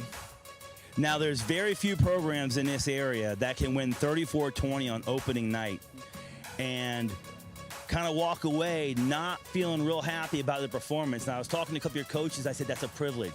So talk about that. What's it like to be a part of a program where you're not only expected to win, but you're held to a certain standard of play? And you guys all know that now. You're held to a standard of play. What's that like, and what's that privilege like? Yeah, you said it. The standard is the standard. We've been saying it every single practice, and coach really pounded it in our minds before the game. State championship past 2 years, the standard is the standard. No matter how many guys you lose, you're going to be expected to reload. So that was our plan. We had a hardworking offseason, and we expected to come out here and win. Yeah, we expected to get the job done, everybody to do our jobs and execute, and we knew we were going to be just fine. It doesn't get any easier from here on out. Every week, you're going to get everyone's best shot. So what's it like in the Hillsdale locker room when you know you're getting everyone's best shot every week? What's the mindset, and how do you guys prepare week to week? We love it. We love the target on our back because we know we're going to get everybody's best game, and that's exactly what we want because we want to play teams when they're the best so we can take them down, and we're coming for a league championship this year. A lot of people think we can't do it, but even though we lost a lot of seniors, we're reloading, and we're going to be coming for the league. You guys looked physical. Outside of a few mental mistakes and physical mistakes, you played a great game. So there's some good film to watch, good things to learn from. The most improvement, they always say, happens between Game 1 and Game 2. So as a player, what do you think? Where do you feel you guys need to improve the most? What are you going to focus on when you go back to practice on Monday? We got some young guys, also some older guys making just small mistakes.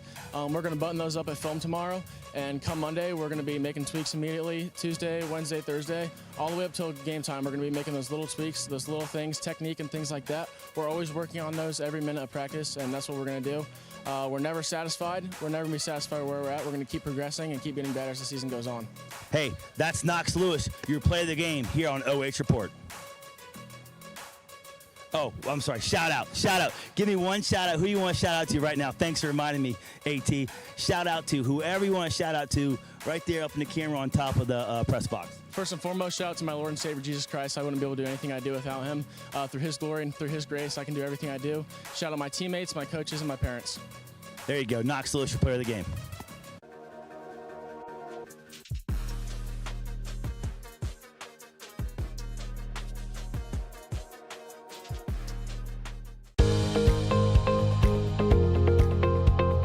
I like being able to give back to the community, and just our teamwork is really solid. It makes it an incredible place to work because a lot of people enjoy what they're doing and want to help out. You get to learn every day. You get to meet very unique people. I get to interact with everyone from the clinical staff to the administrative staff. Everyone has something to offer. It's kind of like a million puzzle pieces coming together to make one large, beautiful piece. From dream to design to the doorstep of your new home. At 89 Homes, we've been building custom homes built on trust since 1979. Whether you're a first-time buyer, growing your family, or ready for your next chapter, we'll design a home that fits your life and reflects your style. With over 1,000 custom homes built throughout Northeast Ohio, quality, craftsmanship, and satisfaction come standard. Visit our model homes in Jeromesville, Ohio, and start your free pre-build consultation today. 89homes.com. Build the home you've always imagined.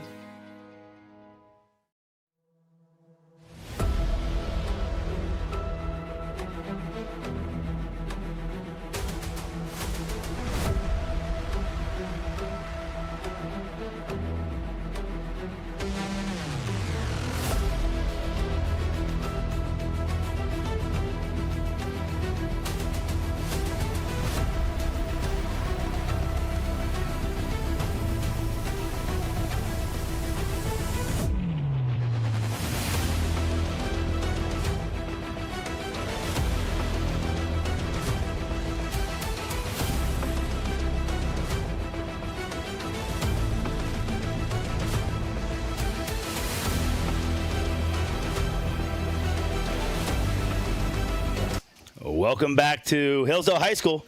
This is the Crosby Advisory Group post-game show.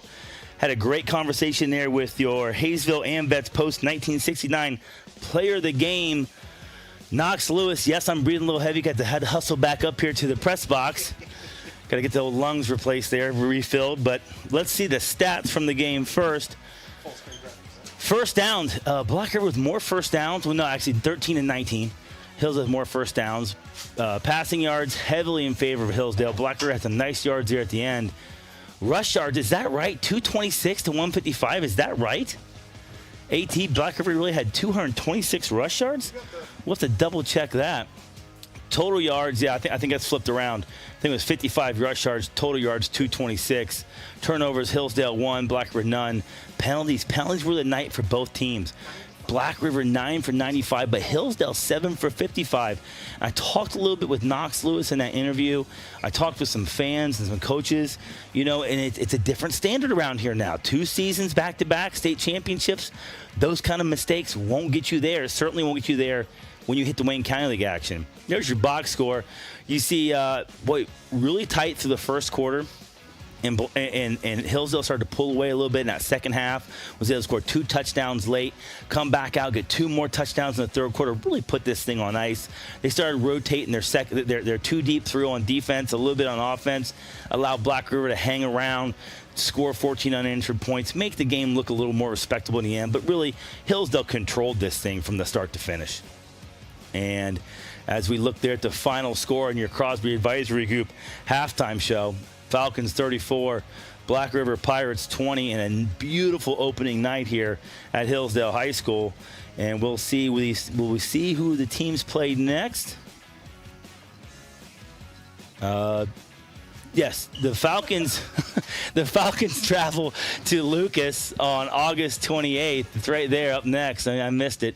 And the Black River Pirates, they will play Northwestern, who Northwestern looked very impressive on paper tonight. So 2 teams that not really known for playing really good football. That could be a sneaky good game next week. I fully expect Hillsdale to go in and control the game at Lucas. There's always a good backyard rivalry there. The real backyard brawl the week after when Hillsdale, I think, travels to Loudonville this year. So that wraps up your Crosby post-game halftime show. Your final score here at Hillsdale High School, the Hillsdale Falcons 34, the Black River Pirates a very valiant 20. Big thanks to Adam Thompson keeping me straight, coaching me all the way through. Our cameraman, Kane Longwell, great job tonight, Kane. Everything was perfectly shot. Can't complain. Hey, 11:30-ish, if you're a fan of football in North Central Ohio, you got to tune in to the OH.Report for the Friday night pigskin. I'll be sitting up drinking a few cold ones watching it myself, so please tune in. Hey, until next time, this is Zack Truax signing off. Have a great weekend.